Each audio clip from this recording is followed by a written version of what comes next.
Hey everybody, this is Gerhard de Beer, former Green Bay Packer offensive lineman, and you're watching Frozen Tundra Network with Bill the Packer fan and Packer owner Nick. Enjoy.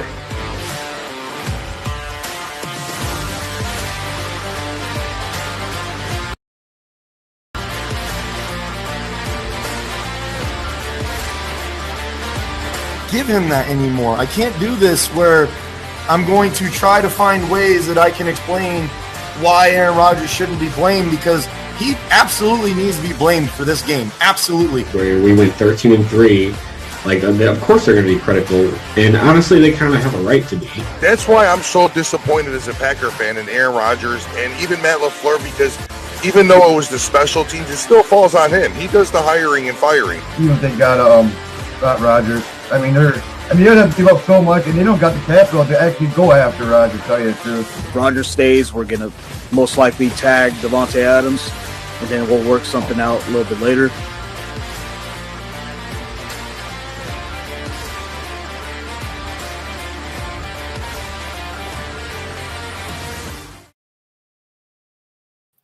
What's up, everybody? What's up?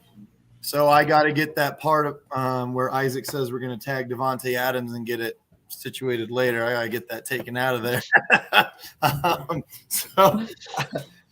So tonight we're talking about the draft that just happened. We're going to talk about our draft. We're going to talk about the rivals draft. And we're probably going to get into, delusional people, what they think about their teams. Let's go. So, yeah, let's go. Simon, how did you feel about, first of all, about how everybody reacted to us not getting a wide receiver in the first round, and second of all, what you thought of our first round? I mean, I'm not really surprised. Been 22 years now since we picked a wide receiver. Why would that change? I mean, wee lad. Yeah, I was. Yeah.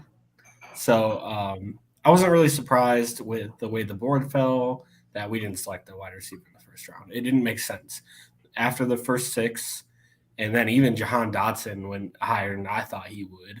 I didn't expect him to go in the first, but apparently Washington likes him, so cool. The way the board fell, it didn't make sense for us to take a wide receiver. I would say that I was surprised by Quay Walker, the pick. I guess Green Bay is super high on him. As far as the pick itself, it makes sense for what Brian Gutekunst looks for, right? So he looks for guys that are super athletic, they're young, and they come from a Power 5 school.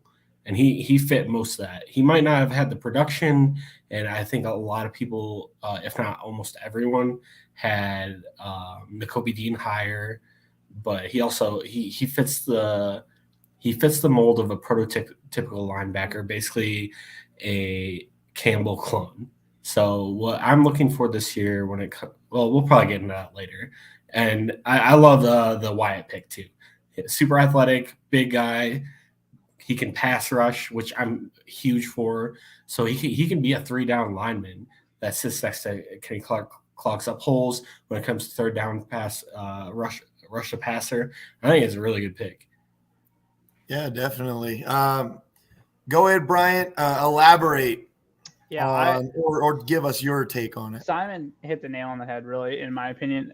The Quay Walker pick did surprise me a little bit, but I was watching some stuff earlier in the day, and they were talking about him moving up, and then I kind of looked into him after we drafted him, and that he's got legitimate sideline-to-sideline speed. And I think it's really funny that 2 years ago, everyone was screaming that we weren't taking an inside linebacker, off-the-ball linebacker early, and that we drafted Jordan Love, and all of a sudden we take an inside linebacker to pair with Vondre Campbell, and now everyone's freaking out. Would it have been any better if we got Christian Watson at 22 or 28 and then not ended up with those players? So, and back with Christian Watson, we tried to trade up to 32 to get him in the first round so we could have that 5th-year option, but the Vikings were like, no, okay, great. You gave him to us 2 picks earlier. If he's good enough, we're going to pay him anyway. So, but I love the Quay Walker pick if his potential pans out. I do think it's interesting that everyone's like Nakobe Dean. I think he's actually the third off the line ball linebacker taken off that team. So it's obviously they like his RAS score and his potential. And if you go and watch it, you can really see him flying around. You can see him covering tight ends. And now we can just imagine like the rotate, because Devondre Campbell can do that too. So now they don't know which one's blitzing, which one's covering, like it. And then with you add the Wyatt pick, going into last year, our two weaknesses were Barnes. He had some good games, but he had some really bad games. And then like Lancaster and Lowry having to play too many snaps. Lowry had an okay season, but now you plug that next to Jaron Reed and Devontae Wyatt and Quay Walker. Our one weakness on our defense is the running game. We just plug that with two huge bodies. I think it pushes us. I was saying we probably could be a top 5 defense already. I almost say this cements us there if we stay healthy for the full year. So that's what I think about the first round, and I'm super excited. I actually laughed when we didn't get a receiver in the first round, because I knew we were going to come back on this show, and we were going to have to address how everybody gave their opinion for whatever reason about, well, we didn't give Rodgers help. I'm sorry, but in my opinion, taking a top 10 defense and making it top 5 is helping Rodgers. Yep. All right, look, I like the first pick. I like the first pick we had. The only reason why I was disappointed at first in it is because I thought that we could have gotten offensive tackle instead of the Cowboys getting the offensive tackle that I was sitting there like we should get. So I believe his name was Tyler Smith. Yeah, Was the guy that I was looking at, and I was like, look, they're like showing him on the TV right now. I don't know if they had multiple stations showing the draft, but I was watching one where they were showing him, and he looked pretty good. And I was like, we need a tackle. So when we got Walker, I kind of went, oh, what are we doing? But now that a few days have gone by, I love the pick. I'm coming around to it. And I think if Penning drops or something like that, I think we probably take him over Quay Walker. But I don't know. I was listening to something today. Apparently, Green Bay, top 10. Yeah, they had him in like the top 10, 15 players in the draft. So that's what they highly thought about him. Goot still sucks. Cool. The Wyatt pick, in my opinion, was the best pick of the draft for us. I thought, first of all, at 28, I thought that was an absolute steal to get Wyatt at 28. Like I saw mocks where he was going top 15 in certain mocks. So when we were on this show last time and we got Wyatt, and we were like, wow, I can't believe, that'd be a good pick. So that is exactly what we needed. And imagine him next to Kenny Clark and, either Lowry or Reed, whoever it is that's going to be there. And we don't know what's going on with Slayton and Heflin at this point, but you got a guy like Wyatt next to Kenny Clark. It's going to cause a lot of havoc. He's got such a quick first step. And I think what happened was everyone fell in love with Jordan Davis' combine performance and forgot to turn on the tape and go watch Devontae Wyatt. Yeah, like, I would have loved Jordan Davis too. Yeah, me too. But like a lot of people, you listen to a lot of analysts, and they say that maybe Jordan Davis's ceiling is a little bit higher, but Devontae Wyatt, I normally stay away from people that are a little bit older, but he's coming in at 23 or 24, whatever it is, and I feel like he's more of a grown ass man and he's ready to go. You know what I mean? So I'm excited about the pick at 28. Hell yeah. Yeah. So I'm ready to go with them. So a couple things. I was just gonna say you can't say this right now. Like, come on. Yeah. Right? I mean, that's I don't agree with that. Okay, Randy, put in the chat who you think they should stick on the line or stay on the team. We can go through the 6 wide receivers, but tell me who you think should stay on the team over Amari Rodgers, who's had 1 year and he didn't even get a chance to really go because Randall Cobb was taking those snaps. Well, do you know how many people said that Devontae Adams shouldn't be on the team because he was horrible his rookie year? I remember his second year was bad, really bad. Yeah, look at Jordy Nelson. Go look at James Jones. Tell me which one of them all came out flying on their second year. I don't think any of them. But to go back, one other thing another good thing about these first round picks is they both can sit in there and start. I mean, Chris Barnes played 50 instant impact on the defense. Chris Barnes and both these guys will be rotational depending on the defense and what they're playing and stuff. But Chris Barnes played 52% of the snaps last year. So if we stick Quay Walker in there, that's an automatic upgrade to me. And I was Chris Barnes to is someone consistent and he's a decent player or whatever. But Brian, you can go ahead.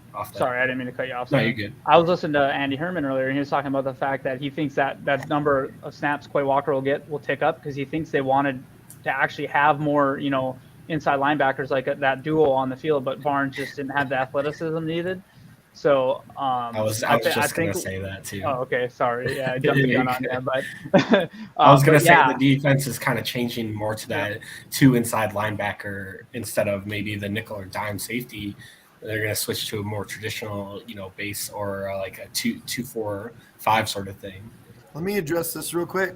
I disagree with you solely because Jenkins is a left guard. He is not you can't sit there and be like, well, Jenkins is the right tackle of the future. Is not even supposed to be tackle to begin with. But He is a left guard. So Nick, I think he's going to right tackle, and they're gonna. Yeah. I disagree too because I think they're gonna pay him tackle money, and they're pushing out the right tackle. He And may be going to right tackle Runyon at because left we don't. guard. He may be going to right tackle because we don't have a tackle, but if we solidified the right tackle position and got someone that could absolutely be our right tackle of the future, then Jenkins can go back to left guard where he's supposed to be. So, I mean, we'll see when training camps comes. And I was going to talk about this when we got to, what was his name? Sean Ryan, right? John Ryan. I was going to talk about this when we got to Sean Ryan. We'll get to it. So and the other thing is Devontae Wyatt, Devondre, Jesus Christ. Get used to the name. He's gonna come in and instantly be a rotational player on that line. Yeah. Absolutely. So I'm not mad at either of these picks for the Packers. I think they're both ended up being pretty well. What do you think of Darian? You happy with the first round? What'd you think of the first round of Darian? Wait, this is you, right, Adarian? It's not someone hacking your account? At first, a bit. Yes, this is me, guys.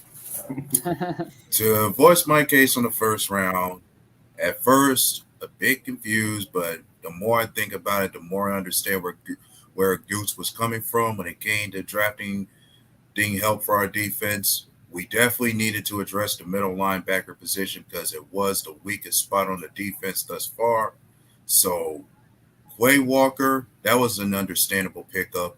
As far as me thinking you need somebody who could actually be a complement to Devondre Campbell in the middle, like why you got him, you're going to need another middle linebacker who can play almost the same as him, especially since we use 2 middle linebackers given the defense that we run. Devontae Wyatt, that was a good pickup for me. And the downside to me for him had to be his age, but given what he can offer in terms of being able to get to the quarterback and being able to plug holes, to be a good run stuffer for us, that was something I was okay with as well. So the first round I actually am okay with. Yeah. So now that we transition into that second round, I thought the best thing that everyone was going to complain about, for one, there was, why didn't you draft Sky Moore? I'm sorry, but I watch Watson and I keep watching the analysis of him. Why would you draft Sky Moore over Watson? I'm not understanding Watson's that. What, part. 7 inches taller and runs just as fast? Yeah, I had Watson over Sky Moore. Yeah. I can't remember how big Yeah. Sky Moore is. Maybe I'm way off. He's 5'10". And I would say Watson, he was that one receiver I was more than hoping Green Bay would get. Like, out of all receivers, one of those receivers that was my favorite was definitely Christian Watson, given how I think he's a Swiss Army knife kind of player who could definitely do more than just go out and get balls for us. He can, and not only he can go out and play receiver, you could use him almost the same way San Fran uses Deebo Samuel at times, if Green Bay chooses to do so. Well, he can return and take jet sweeps too. And if you watch him do it in college, some of those It's just a matter of what kind of offer. Yeah. I just like how we didn't have to reach for Watson. Like, I know that we traded up, but I don't feel where we drafted him at was a reach at all. I actually thought that was really good value for where we got him. Right. And we didn't have to sit there and trade for the 11th pick.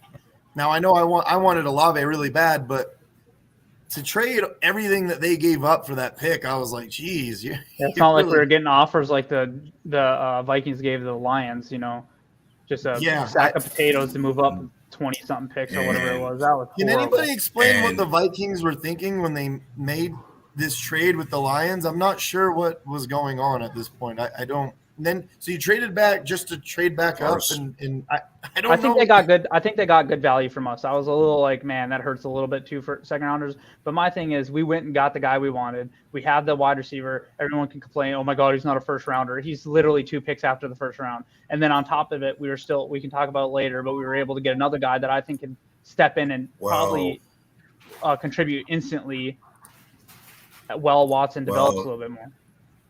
Yeah. And one of the biggest downsides I see most people complain about when it comes to Watson is his drop rate is very high. But then many receivers we picked before in the second round might have had that kind of problem too. Like they were very high on their drop rates, like they do drop a lot of passes, but eventually with much time and development, they easily become some of the best receivers we could have had. Like, think about some of the receivers we did draft in the second round before, like Randall Cobb, Jordy Nelson, or Greg Jennings, any of those guys. Many of the receivers we did pick in the second round eventually develop into star quality guys. And I don't see Watson being any exception to that. So one of the things too with drops is, so NDSU North Dakota State University runs a very heavy run offense. So say he had the drops, like he went through a little, area where having a bunch of drops. He didn't get that many targets. So if I think he dropped 7 balls in 4 years. Like if he had a rough stretch of 3 or 4 drops in like 3 or 4 games, it's going to skew that number way to the one direction. So we'll see what happens. Yeah. Oh, sorry, my bad. No, you go ahead. Mm-hmm. I was going to say last year he only had people are going to say 12.4% or whatever. It was just like 8.8 or some shit last year. So, I mean, it's not great. I mean, obviously any drops are bad, but I mean, it's definitely workable, and I'm not tripping over that. Let's do this. Hubert, that's who Tom Novins is, in case anybody wanted to know. Shut your dumb ass up, bro. You're one of those people that thinks the Lions didn't have a B+ draft, they had an A+ draft. Y'all motherfuckers got a broken knee twig who's not even going to play for possibly half the year. That dude looked miserable for being up at that press conference. Yeah. What's it like to draft someone, and every time you draft someone, they go up like this? Except for the guy from Michigan. Shut your dumb ass up, bro. How about that? Now, Hutchinson being drafted to the Lions was never a surprise to me. I expected that for sure. I think that was Jacksonville made a mistake. Yeah, I feel bad for Hutchinson that his career's already ruined. That's just, the kid actually looks like he could be good.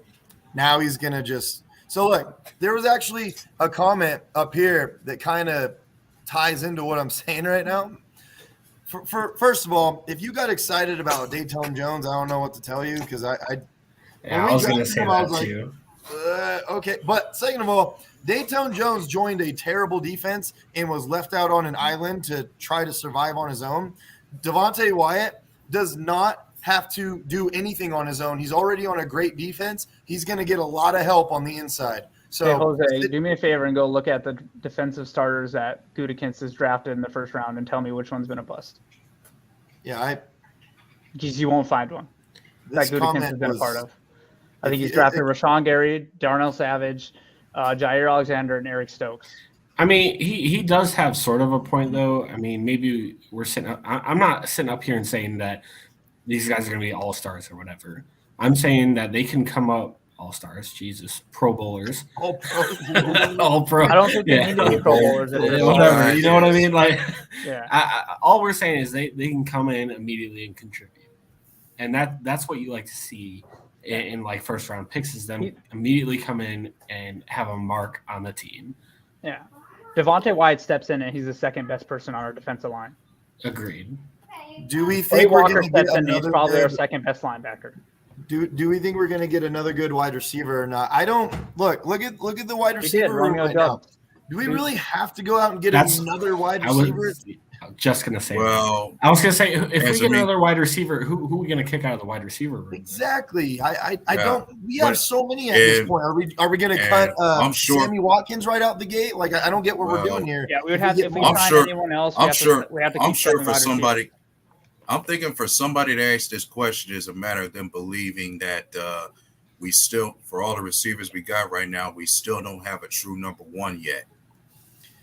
We don't I need a think- number one. I don't think in this offense. That's what I was gonna say. Is we're not gonna have a quote unquote number one wide receiver this year. There's just no one in the room that's gonna come in and take over. I mean, Christian One Watson person that has a chance is Watson, but I don't think but he's. he needs What- development. Yeah. And in the first half of the year, I think is going to be kind of rough for him. And I I've could wa- see him I've having watched a decent Green year Bay- on the back half. I've watched Green Bay for so long have a number one wide receiver. I'm ready to have 3 number 2 wide receivers at this Yeah. point instead. I'm okay Like, with that. Yeah, you mean Everyone like the receiving core we had back in 2010, where you didn't have no number one standout. You had more than one that Well, was Greg Jennings was that person, but Well, you're no, right, because everyone Greg Jennings shared almost the exact same amount of targets as Donald Driver did that year. So I mean, Mhm. but we They're a little more kind of had proven 2 at that number time, ones but- at that point, if that makes sense. Yeah. Right. So But my I thing get is what you're everyone saying, Darren. calling for another wide receiver. Let's look at our roster locks, right? Christian Watson, roster lock. Romeo Dubes, roster lock. Amari Rogers, I would say, is a roster lock. Alan Lazard isn't going anywhere. Randall Cobb certainly ain't going anywhere. So unless we cut Sammy Watkins, which would be our 6th one, or we keep 7, there's no more room for anyone else. I don't know that the Packers keep 7. That'd be very That's what I'm saying. I don't think so either. I well, think 6 is the number. They be could very when it rare comes to to keep 7. they could when it comes to who you put on the practice squad. But think about True. the offensive linemen True. they just Like, drafted. That's what I was you going to gotta bring cut up them. too. Is we drafted so many offensive linemen. I think You we're gotta going keep to roll somebody. deep with them. Yeah. And But yeah, I think- they're probably going to kick a couple to the practice squad, like the guy from Nebraska. I'm blanking on his name right now. Charup or whatever, Toure. Yeah, Toure. Come on, Yeah, Toure. Samori Toure. Tamori Toure. Yeah. Smart. All right, but going back to the second round, I'm not mad about the Christian Watson pick. I understand it. I think his ceiling is pretty high.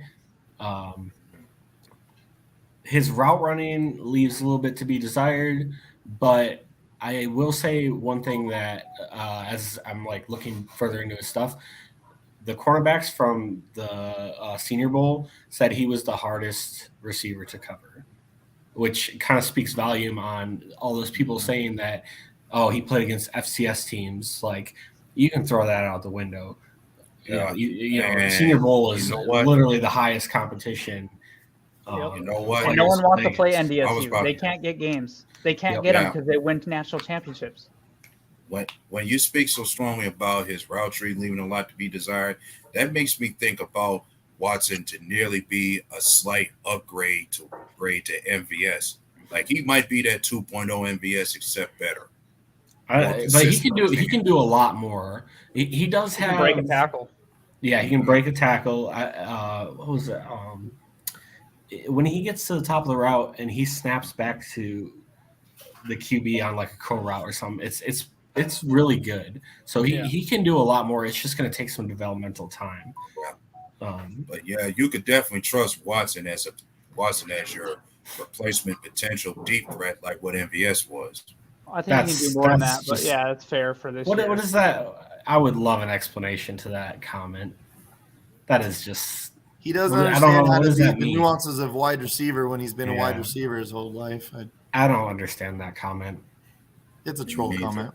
It probably. Let's So we're gonna move Do on you to- guys want to? All right. let's move to this other guy who I actually really like this pick in the 3rd round, Sean Ryan from UCLA. When they picked him, I once again was kind of like, why a guard though? But then started watching him, started looking into him, and I'm like, man, this guy actually looks pretty damn good for a 3rd rounder, especially. You'll So push Royce Newman for his job for sure. Yeah, I agree. I would love for that. Well, and definitely he's one of those. He's another versatile lineman. Like, if you paid attention to the way Gutekunst be drafting offensive linemen, he drafts guys that can play more than one position on that line, and that's what you love to see. Those Swiss Army knife type offensive linemen who can protect Rodgers and you can move them anywhere. which Zach Tom, who was our 4th round draft pick, he can play anywhere, right? Isn't that what was said about him? That he's supposed to be able to play any position, even center. He's not just he's a tackle and he can snap the ball at center. So, I mean, I'm starting to, as we talk about these picks, you start to see what it was that our management was thinking, and it's starting to make a lot of sense. And I just keep going back to, I'm so glad we didn't reach for a wide receiver. There were 6 gone in the first, 18 picks, I think. 18 picks? 16, 16, 16, something like crazy like that. 16 or 18, something like that. Now after what's his name went, it was Dotson went to Washington. I was out on it. I was like, no, hell no. Yeah. But I don't think Green Bay wanted Dotson anyways. He doesn't fit the mold of what. And maybe if Devontae Wyatt wasn't there at 28, we take Watson in the first round. But we talked about it. I think we were, a couple weeks ago we talked about it. Hopefully, you know what? Somebody thought we should have. It's not just Sky Moore. Some folks think we should have got George Pickens while he was available. I wouldn't have been mad at that though. Me neither. I like if he went at 28 for us, and they let's say they didn't pick Wyatt and he went at 28, I wouldn't have been upset. Yeah. So there were two trades in the first round. Apparently, Green Bay was calling for Hollywood Brown. Apparently, they were calling them up, asking about Hollywood Brown. That would have been nice, but not necessarily the home run I'm looking for. Also, not what they gave. The A.J. Brown trade, I was like, was there not a moment, just a moment, you guys, that went inside your soul that you kind of went, what if we made that trade? Yeah, you know then I saw his contract and I was like, nah, I'm good. Oh, yeah. And see, actually, I didn't think his contract's all that bad for what wide receivers. It's not that bad for what guys are getting now. Only $57 million guaranteed. But he's only, been oft injured. I think he only has one. Did he hit 1,000 yards last year? I think he was close. He had like 960 or something like that. I want to say he's only had 1,000 yard year. 860. You're right. So that's my thing when it comes to Bro.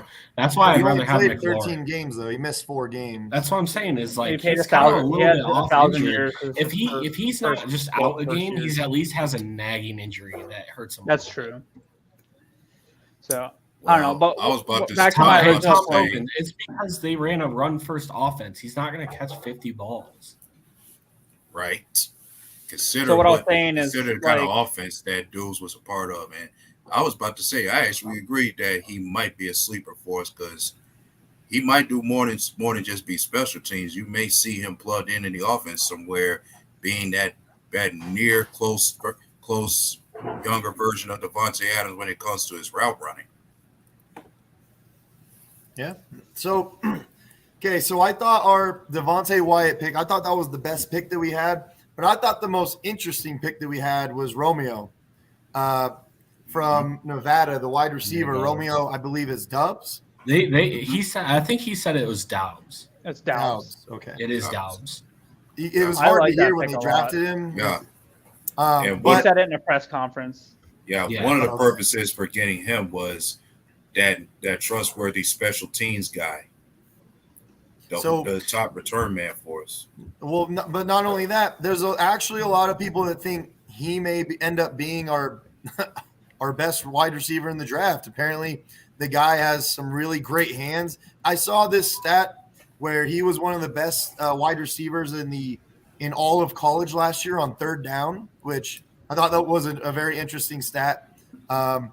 So he's not the biggest guy, but he looks like he's pretty solid. He looks like he's pretty built, and he's not small he can help either. Us on third down. I mean, 6'1". I got him at 6. Yeah, I was gonna say I got him at 6'2", 200. Yeah. So yeah, like he's got a better. His growth is more frame. polished than Watson right now. So I think he might have a bigger first year. I think Watson has a higher ceiling, but I think mix him with the other 4 wide receivers we have, and I think we're fine. I think we'll be just fine. Okay. Yeah. Who's Tom a fan of? He's a Lions fan. Oh, so he's already mentally handicapped. I mean, so here's the thing with getting someone like Fuller. What do you do with the guys that we already have up here? What do you do with Cobb? What do you do with Watkins? I mean, what do you do with Watson, Doubs? Now, like, what is it that you do at this point? See, it's too flooded. Unless we take, I heard Doubs is a really good gunner too on punt returns or I kicker. saw that too. So unless we use him and slot him as special teams, I don't foresee us, and he can return punts as well. So that's the only way I could see us taking a 7th wide receiver, but I don't think they're in a rush to do it, to be honest. I think they're okay with their room unless someone big comes available and then they're like, I'm sorry, I don't know, Lazard or something, if Lazard got traded or something for another big wide receiver. I don't think that would happen, but another big problem we face is you just push Amari Rodgers out after his rookie year. Not And you just see third round pick, no. It's just not a good look. It's not intelligent in my opinion. This room, I don't think we're doing anything else. I think that we have what we have. Our defense is solid enough. We have one of the best running back duos in the whole league. Our offensive line should at least be healthier and better this year. I think we're ready. And if our special teams is not the worst special teams in the league, I think we got a real legitimate chance this year. Yeah. I agree. Do we want to talk about the offensive linemen we got? I was gonna say, aside from Zach Tom. Ryan, I like Zach Tom a lot. And then Rasheed Walker, they said that a lot of people had like a 4th round grade on him. It's probably because he humped that dude's face is why he fell to the 7th. Dude, that was the funniest video I've ever seen. Dude, it was one of the I forgot that was him. I have ever seen. I revisited started the like video. 3 years at Penn State at tackle. Yeah. Like Yeah, that's the Green Goblin show. in the Big Ten where you're playing Adrian Hutchinson, you're playing those Ohio State. Jesse Hall, you got the right idea. Perfect idea. I gotta tell you, do you know how many teams I've watched win a Super Bowl with this exact same mantra right here? With half the quarterback that Aaron Rodgers is. So how many times have the Patriots won a Super Bowl with a great defense? They had a plethora of running backs, a good offense, great offensive line, and they didn't have a wide receiver that was Devontae Adams. They didn't have a wide receiver that was Jordy Nelson. They didn't have anybody like that, and they won Super Bowls like that. So, yeah. Yeah, we're not. There's just no way. I'm kind of done talking about trading for another wide receiver. I think we're established. It's like you guys have never watched the Green Bay Packers. I don't like. I keep saying this. Are you fresh to the game? Like I don't understand. Here's the issue: is there was opposing fans. They're letting opposing fans' terrible logic get in their head because opposing fans were saying like, Aaron Rodgers has always had a receiver that he throws to more than any. First of all, every quarterback has a receiver every single year that they throw to more than anybody else. That's common fucking sense. Second of all, I could read off these stats. Until Devontae Adams was the number 1 wide receiver, which was the last 3 years, every single year we've had multiple, and I mean like 3 or 4, 70, 80, 90 plus catch or target receivers, multiple 100 target receivers. Aaron Rodgers has spread the ball his whole career. So this whole thing about he's not going to spread the ball. He never spreads the ball. That's only the last 3 years. And that's why we need Devontae Adams to be gone. And we need to move on with what we got right now. Yeah. And to whoever said, I can't remember, but just draft him more for special teams. That's like that Tariq Carpenter they took. Well, it sounds like he was solely a special team. And the Ford guy, that big old space eater, Jonathan Ford. And then the other one more pick I wanted to talk about. Kingsley Egbara. Damn it. I was going to say he was my favorite pick of the draft. Go ahead, Simon. You can take it because you're prepared to talk about it. Darian can take this. When it comes to Kingsley, that pass rusher, it was amusing to me that he dropped that low because I nearly had him going somewhere between either a late second rounder or a third round pickup somewhere. Like I've done many mock drafts where he was one of the guys I kept picking up in much higher rounds, but to me, there's a good chance he may prove himself with the right work ethic. He may be a steal for us when it comes to that edge rush position. Like you rotate him around and keep him working, and he may show promise just the same way Rashawn Gary is. Like he's already good with getting pressures. It's just a matter of doing better to get to the QB. So a couple things on Kingsley. I don't want to butcher his last name until I hear it. Or something like that. Barre. He had the highest pass rush win rate in the SEC last year. And another thing is he had – what was the thing? Is the SEC good? I don't know. I don't know. Maybe – I think that they're an FCS. That's an FCS thing, right? Yeah. Yeah, okay.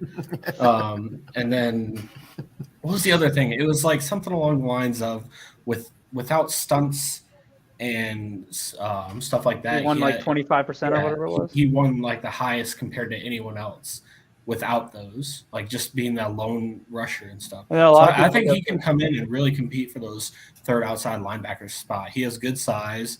I have him at 6'4", 265, which is basically around where Green Bay likes to have their outside linebackers. I think he could really come in and be a decent developing third pass rusher for us. I really love this pick. It was my favorite pick in the draft.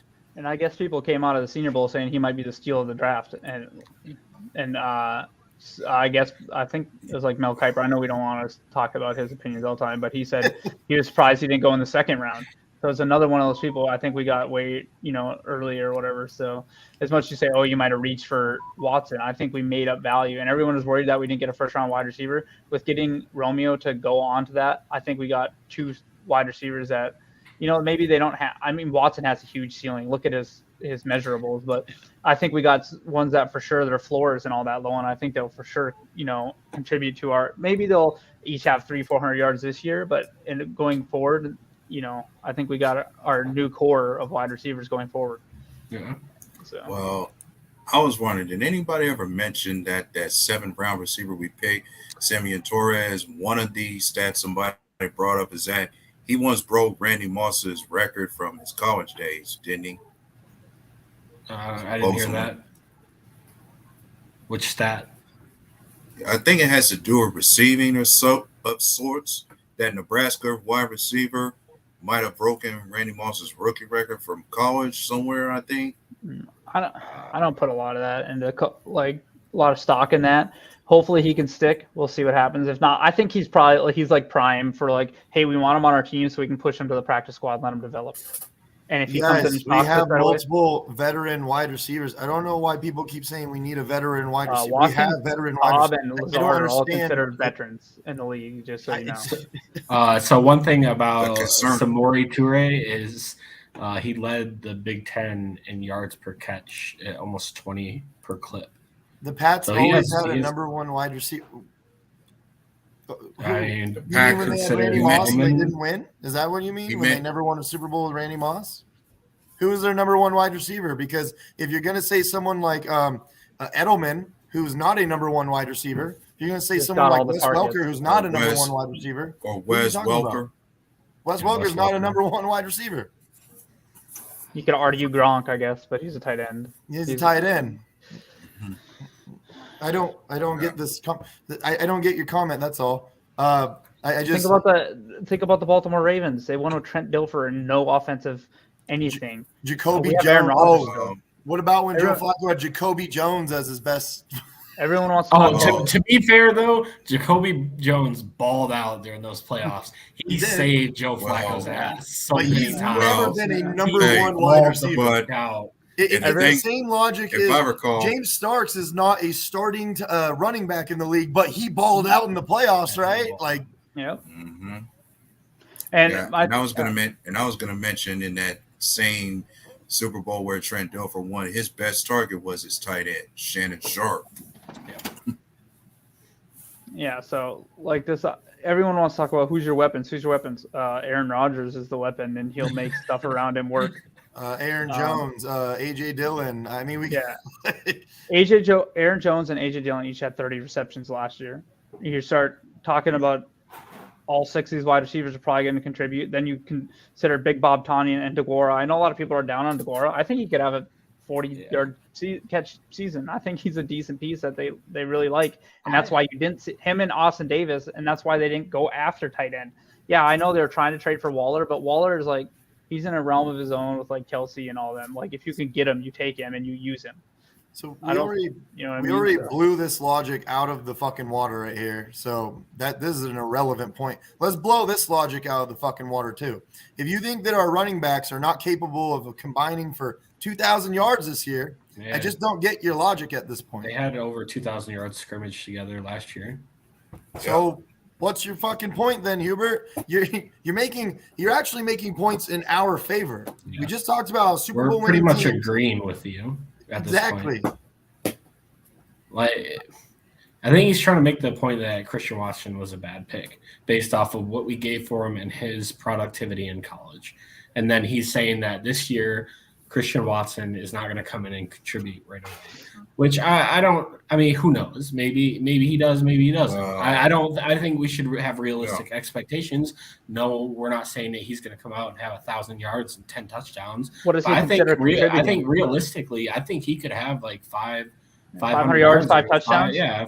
Maybe 5. Yeah, I mean, he's a big body wide receiver right now. Why would Aaron Rodgers not go to him on like a fade? Or he's going to have a long ass touchdown at one point in the career. Yeah, and he runs a 4 season. I mean, so I know his combine. Deion Branch, but Deion Branch. Can So anybody I tell me about where? the Does Patriots. anybody see a number 1 wide receiver in this group of names? I don't. Talking about Gordon, Washington, Edelman, Rex, Welcome, Just and a bunch of Deion number Branch. 2s and 3s at this point. Deion Branch was a really good number 2 wide receiver in his time. Edelman, it has some of the most overrated stats in history, but in the playoffs, he ended up being really good for the Remember playoffs. when he retired, everyone was like, "Oh, is he going to the Hall of Fame?" Like, no. He doesn't deserve to. Can we please stop? Washington, Gordon, like, oh my God, come on, man. So I guess what Agreed. what Hubert was Agreed, trying to Jeremy. say was he was responding to when dude said Baltimore had nothing on offense. I think he must have been responding to someone else in the comments then. I thought he was talking to us. Okay, gotcha. Understood. Okay, Jamal yeah, Lewis. gotcha. He was a beast too. You're gonna love Green Bay's run game when we smash it down your throat this year. All right, so question: is there any shortcomings that you see out of the draft? That you some I don't know, maybe some you didn't like, or like how do you view this team after the draft? My issue is with Walker and Kingsley. It's drafting multiple linebackers when I felt like we didn't have to get linebackers, and I'm scared that one of them's not going to perform the way that we need them to, and it's just going to be an absolute loss of a pick. That's my fear. I mean, Kingsley was a 5th round, so I mean, Yeah. you're really throwing darts there, anyways. Walker's more of my. I could see what you mean by Walker. I wouldn't have mind maybe But, instead of Tree Carpenter. I know this was in First 7th. one, I think Adarian's a little delayed. Go ahead, Yeah. Brian. We'll get to you after that, Adarian. sorry.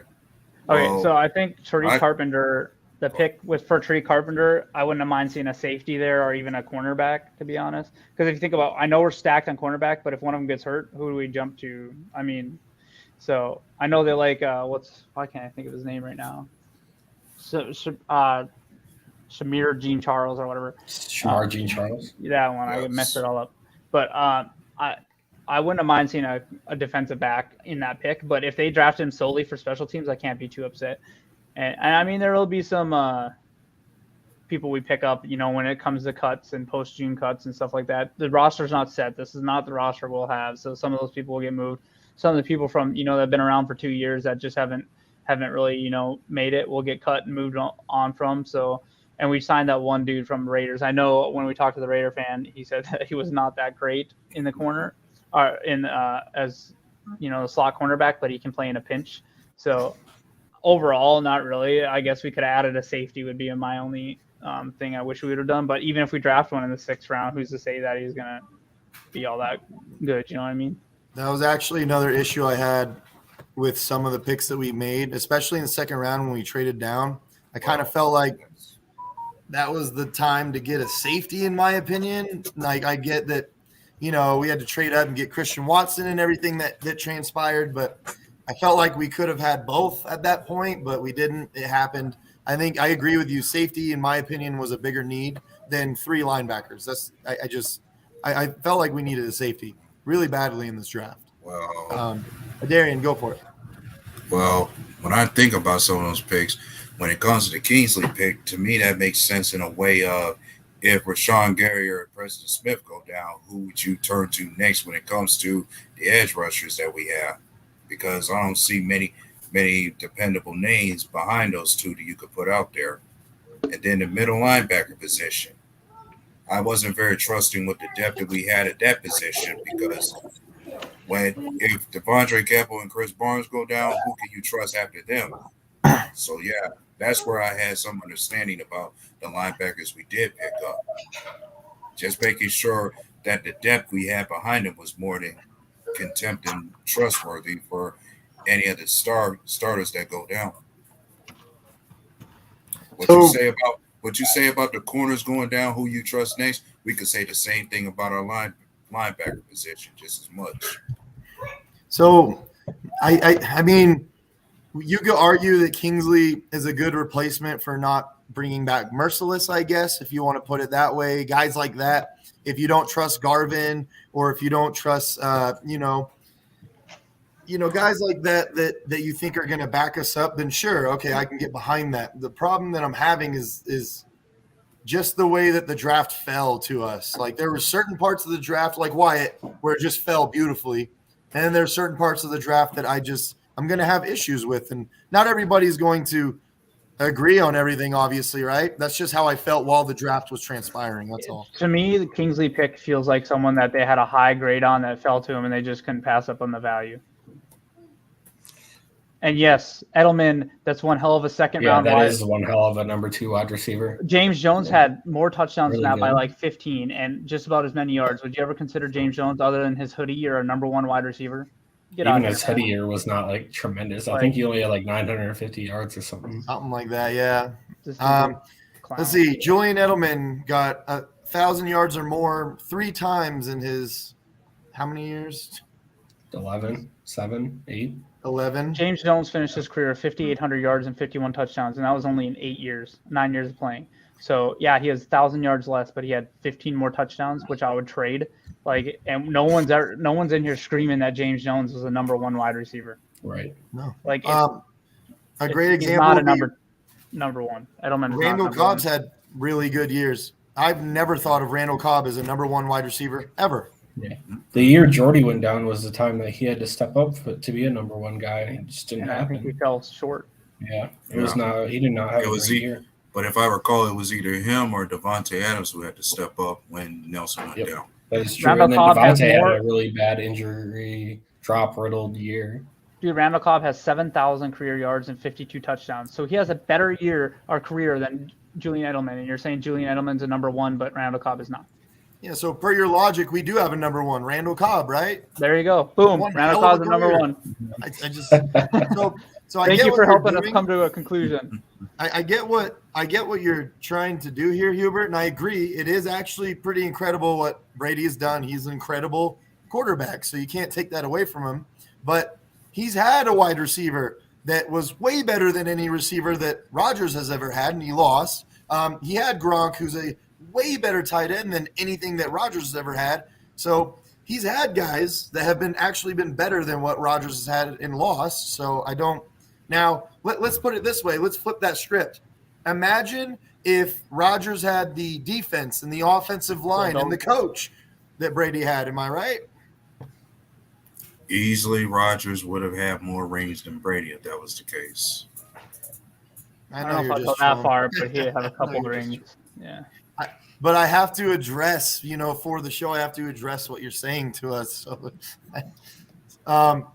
So let's get back. Let's talk about the other drafts. Who do you think had the worst draft in the North, and why is it the Bears? I mean, one reason I like to point out would easily be, did you draft the right off? Did you work on making sure you had the right protection in place for Justin Fields, for one?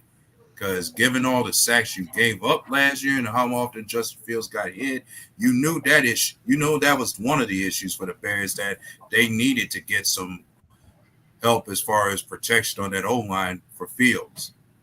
Because and this is something I kept telling them this many times before last year. Like, you clearly don't have no kind of protection for Justin Fields up front with that line you got now. And if you don't address it, history is going to repeat itself, that you're eventually going to give up that same amount of sacks you did last season.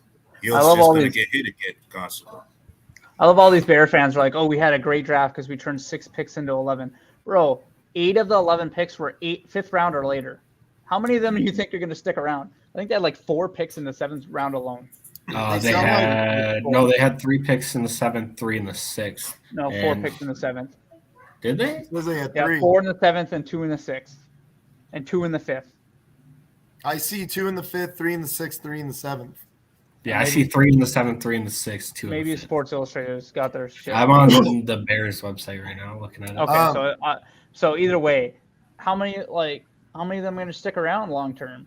So how many of them are going to really hugely contribute? They sound like the Vikings. They sound like the Vikings fans right now when they went, look at all these draft picks we have, and then at the end of the year, they had those games where they drafted 12 guys, I believe it was, in one draft, and not one of them started at the end of the season. What year was that? That was the worst draft I think I've ever seen. 2020, I think it was.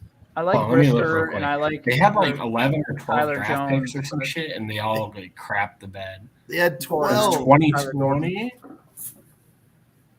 Kyler Gordon. I love how they keep mentioning Kyler Gordon as if he's not going to come out and shut down people year one. Yeah, they keep saying we fixed our cornerbacks. I will say though, them spending. Look, at the end of the day, they messed up this draft by not getting Fields help. That's point blank. Period. In my opinion, Definitely. In my opinion, but I do like what they did in their secondary. I like Brisker. I thought he was a solid. Good safety. I thought he was a really solid safety. So I like both their second round picks. I didn't care for the wide receiver they took. To me, he's Van Wild. Like he's been in college for like 8 years. Like I don't know what's going on with the guy. It's old. He's 35 years old, right? He's had 1 year of production. So you're really banking on that one guy to help Fields out. Like he could be a really good punt kick returner, special teams guy. I think that's a possibility. But to not get a guy that comes in and helps an immediate impact for Justin Fields on offense is what makes this draft not that great for me. They think, but at least they did something to address their terrible secondary. They threw a bunch of darts at the board trying to hit on offensive line and defensive line. We'll see what happens. I do like the 2 secondary pieces they added, but they've lost just as much. So they're going to be picking in the top 8, probably top 5 next year. And the sooner that Bears fans realize that, it's probably better for their mental health. But they're in refusal that the Lions are going to probably finish ahead of them. Right. But that's okay. It'll make the season more enjoyable. And when it comes, and as you speak about wide receivers, that reminds me about thinking about the receivers they're going to be thrown to now as far as their top 3. Number 1, Donnell Mooney. 2, Chris Pringle. And number 3, EQ St. Brown. God, who else do they have? I don't even know, to be honest. They have the guy with 2 doctorates, Velez Jones. They drafted they drafted him, and I thought that was a reach as far as you banking on a guy who's best usable as special teams being one of your best guys. But also they got somebody we had on the practice squad at receiver, David Moore. I actually think that Jones was the most laughed at pick by all the fans in the North. I think that was the most laughed at pick, to be honest. I just didn't understand it. I don't think any of us did. No. They're like, oh my God, you traded up for Watson. We're like, dude, you drafted Jones. What are you laughing at? What? Tell me intangibles that are just going to strike us. Jones to me would have been best suitable as a later round pickup, especially when his best asset is special teams. I think there were some other I think you guys can correct me if I'm wrong. I think Khalil Shakir was still on the board. I think he was. Isaiah Weston was still on the board, or was he gone? Well, Romeo Doubs was still on the board. Yeah, Romeo Doubs was still on the board. Yeah, I mean, I didn't even have him in my top 20 wide receivers. So the reason I like the Vikings draft better than the Bears by a little bit is because I like their 2 secondary pieces. They both went, they flipped it, but Vikings went with Steen, and then they got Booth, who I think is pretty damn good too. So the Vikings had a first good couple rounds for sure. So yeah, I don't hate the Vikings draft as much. The thing obviously that most people are dunking on is the value they got for trading with the Lions. Yeah. But I like the players they ended up getting, though. I like Scene. I had him as my second best safety. And I like Andrew Booth, who I had at That's a good I'm stat. sorry. That's a good stat, Ben. Their draft was Third. fine. He was my third. He was my third Their quarterback. draft was fine for the most part, Yeah, but I like Ed absolute Ingram was a F good pick. on that trade. And I liked Brian Asamoah. I think their first picks were great. I think their first pick is perfect for them. His name is Lou Sing. Yeah, from Georgia. But and I can see why you say that, because to an extent, he could be a good complement to Harrison Smith at the safety spot. Oh, no, actually what I meant was his name is Lou Sing, and the Vikings are always losing, so it's perfect. I love it. I don't know how you don't get a first in trading up that far. Like lines, they can deny it until they're blue in the face. They got fleeced like bad on that trade. Like, because I think I went back and looked at what we did with the Saints a few years prior, and we only moved up. They moved up like half of what the Lions did, and we got their first, and then we turned around and traded up like to 5 spots later and took Jair Alexander. Does anybody know why they gave up the 12th pick? Does anybody know the logic behind it as it came out? Like, was there someone that they just had to have and it didn't happen, or? I don't know why Minnesota gave it up. Yeah, they're running out of time on the clock and panicked. Why don't you take Kyle Hamilton there? That's who I would have taken. But, right. But I think they wanted. I'm thinking they might have wanted some other guys in the secondary, like Sauce Gardner was somebody they might have had their eyes on and didn't get, as well as Derek Stingley from LSU. I think Stingley they may have been banking on, to be honest. Yeah. I didn't know Stingley was going to go that early. But then you have Kyle Hamilton fall into your lap, so I was really shocked that they didn't take him. I thought maybe they were scared off to get signed him. I'm like, what are you doing? Like, it just didn't make sense what they did. Yeah. I mean, or what about Daxton Hill from Michigan? He was still available. That's too early for him. Yeah, Daxton. That's a little rich for where I had him. But I mean, I have no idea what their GM was thinking with this trade. It does not make sense to me. You trade back 20 picks just to trade up 20 in the second round and gain a third. Yeah. Like, I don't know. To me, the value just doesn't make sense to me. No way. That was the issue. But other than that, Minnesota's draft was not that bad. I like it a lot. I'll say you could say they fleeced us a little bit for us to move that far up in the second. But when I watch, it's going to be great if Watson pans out, and we just like Vikings fans are going to be so mad watching him score touchdowns or whatever on them, knowing they gave it they helped us get him. Yeah, so I'm here for that, and hopefully it happens. So let's move on to the team that swears that they won this draft, the Lions. The Lions. You're starting to look deeper and deeper into it. It's not looking as good as I thought at face value. It's still going to win the draft when you get the best. Draft because you're picking number 2 overall. Behind the Jags, who always fuck it up. Personally, I'm thinking Jameson Williams might be the biggest worry, considering what he's going to look like coming off that injury he had. I think he'll be fine. He's a good pick. I like their first 2 picks. They got a gift from Jacksonville. So I don't know what the hell the Jags are doing. In my opinion, the Trayvon Walker pick, I was like, I don't know why that's the number 1 pick of the draft. It just kind of shows how bad this draft was at the very, very top. This was a good draft. I feel like they got talked into it. Yeah. Personally, I thought the Jags should have. And personally, I thought with that first pick, they probably should have went getting some protection for Trevor Lawrence, because that's what you needed more than anything. Yeah. I just look, the fact that Walker was the first pick of the draft, like I'm trying to say, I don't even think Hutchinson is worth a number 1 pick in most other years' drafts. So I think that the top of the draft was unfortunate this year for those teams because you had to make a pick. And the middle of the draft was where you're going to get the most value in this draft. So I was actually glad that we were at 22, 28. And Lions only made 6 selections, and after the first 2, it's just like meh.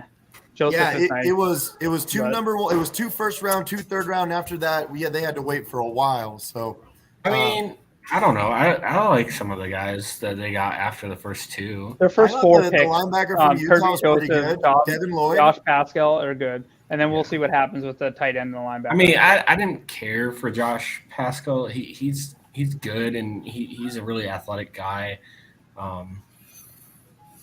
He was fine to me. It's a good pick. I like Kirby Joseph a little bit. The first 4 picks were good, but that's all they took was 4 picks. I mean, then you got dartboard guys. It's just shots in the dark, and you hope to hit one. I actually saw that Green Bay was linked to Devin Lloyd a lot during the offseason, and I actually was sitting there like, I wouldn't mind picking him. He looks pretty good. So I did not hate that pick that the Jags got, so I thought they redeemed themselves. As far as the Lions, when they got Jameson Williams, I initially went, that was a good pick, but doesn't it just kind of feel like it's starting to just weigh down on the kid, and maybe this wasn't the best pick? I don't know. Alabama wide receivers seem to pan out more often than not, in my opinion. So, I mean, and the thing was, they didn't have to give up that much to get him. So that's if they had given up next year's first and a second and a third or whatever this year, which is probably what they should have had to give up to move up 20-something spots, then it's like, ooh, that dude really better ball out. But now they're just like, hey, if he pans out and he's good after the injury, he could be a pretty good wide receiver. Now, the problem is he just doesn't have anyone to throw him the ball. So I want to go back to Quay Walker because this reminded me now we're talking about Hutchinson. I want to say go back and watch Penn State play Michigan and watch how Quay Walker handles both Hutchinson and Ajabo. Like, go watch the tape. He handles them pretty well. So that gives me kind of a little hope for him. Well, and Gutekunst said they didn't. I don't think they had planned on taking him, but they couldn't pass up on him when he was there anymore. And I was glad you mentioned that, Simon, because that reminds me of Zach Tom, that linebacker from Wake Forest. They talking about he handled Jermaine Johnson from FSU pretty well when he blocked him. Yeah, the O-lineman. Offensive lineman, yeah. Yeah, offensive lineman.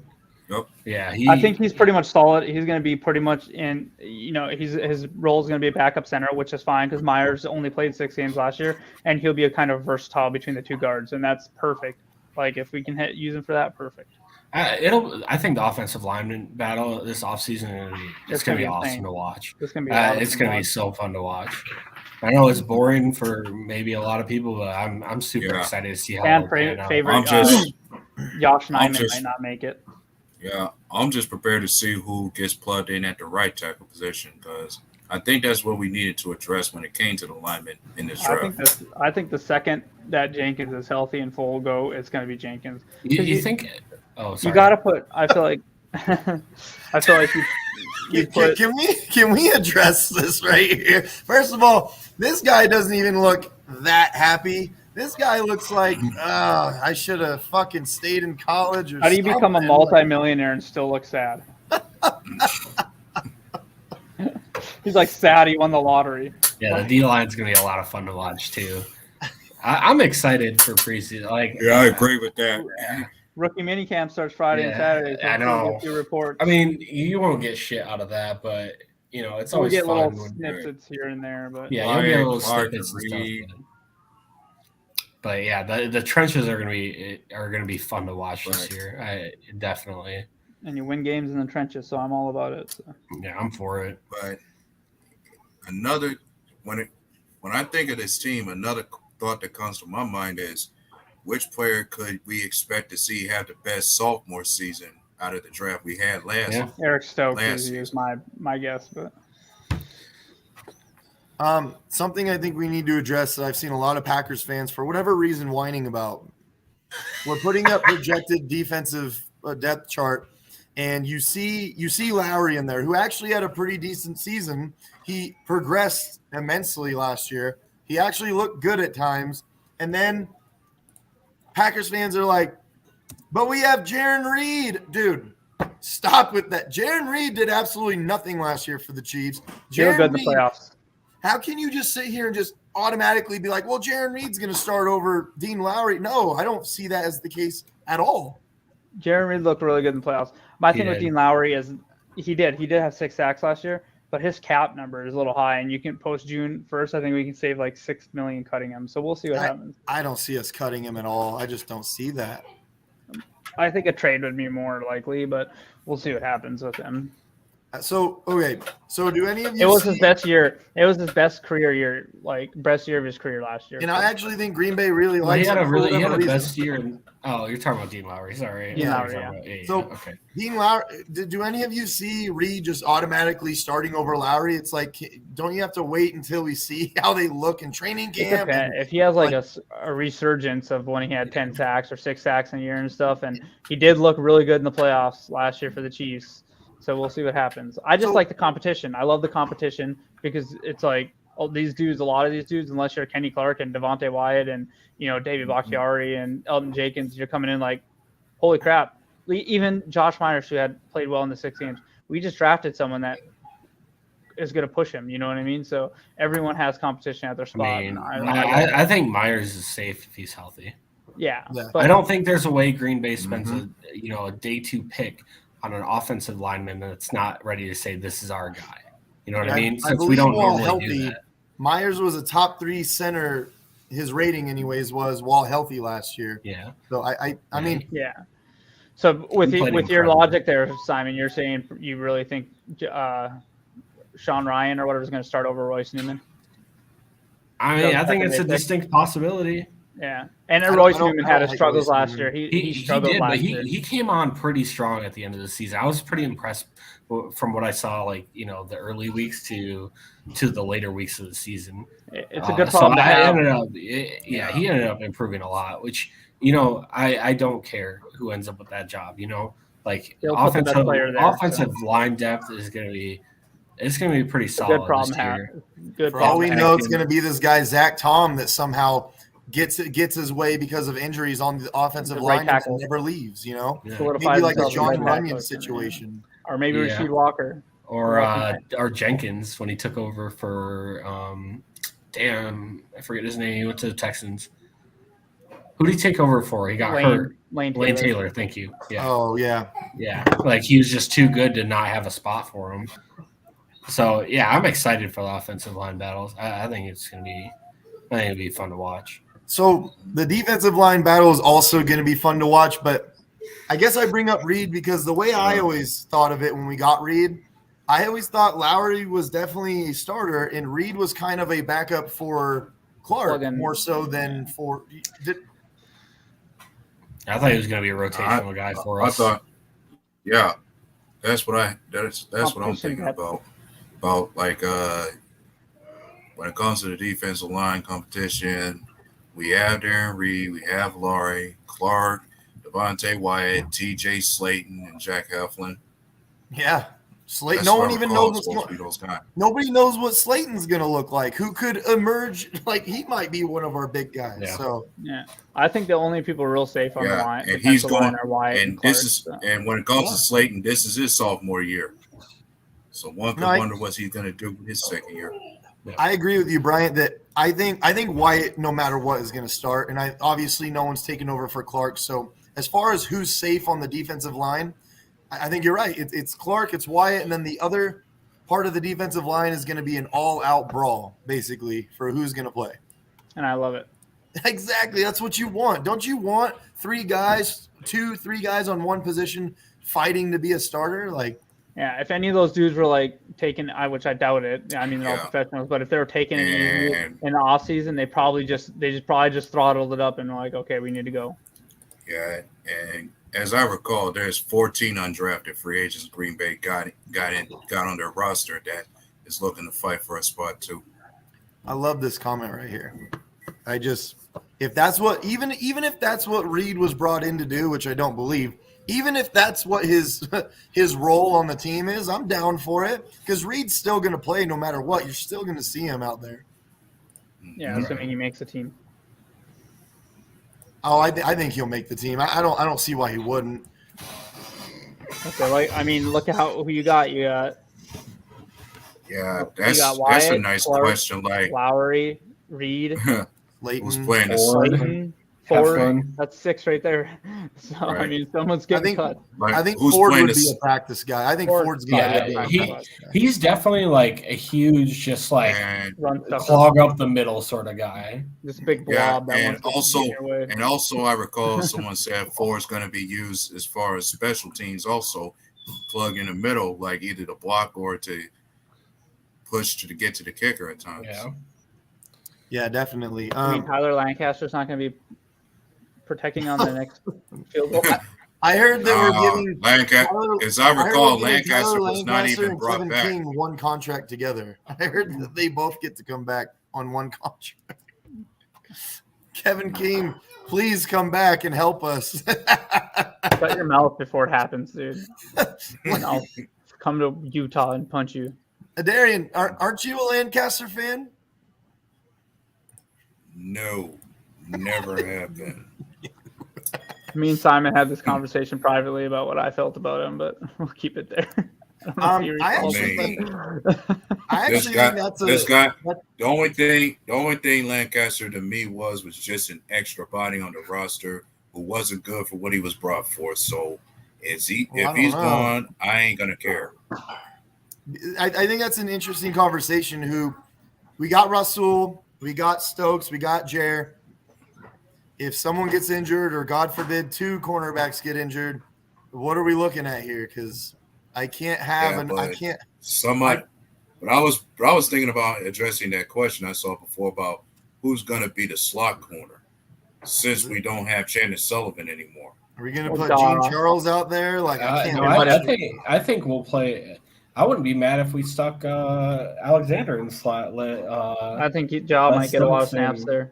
Yeah. Yeah, I actually agree because Stokes is way faster than all of them. He's built to be an outside corner. And Rasul Douglas, when we put him on that island last year, he just did so well. I didn't want to see him lose that spot. I wouldn't be surprised if we put Stokes and Douglas on the outside. It sounds like I think the defense coordinator said it's going to be matchup based. So. Yeah, that's probably. So make Jared kind of like a permanent shadow corner. It's like put Jared on this guy permanently. Let our guys do what they do on the outsides. If Ja wants to get paid like that, then he needs to do it. And he needs to be a shadow corner, in my opinion. We'll see what happens. But I mean, shit. What if Jared could play Micah Hyde? You know. I mean, I'm just saying there's so many opportunities with that, but I think we all know it's going to be Jaron Stokes that's going to end up being on the outside. That's how it's going to go, and Rasul will probably be on the. I think that's exactly how it's going to go. I think Ja will be on the inside a lot. Yeah, I think he'll play a lot of slot corner. Yeah, especially when it comes down to you being certain about how fully healthy he is from last season. I don't think that'll happen only because to us it makes sense, and that's why it doesn't ever happen. You know what I mean? All right, gentlemen, I actually got to jump for the night. It's 10 o'clock here. I got to go to bed. I got to get up early, so have a good night. Have a great night. Later, brother. I think I actually think we're pretty much done at this point, right? We've tackled everything. Absolutely. Other than what we've already talked about, you know.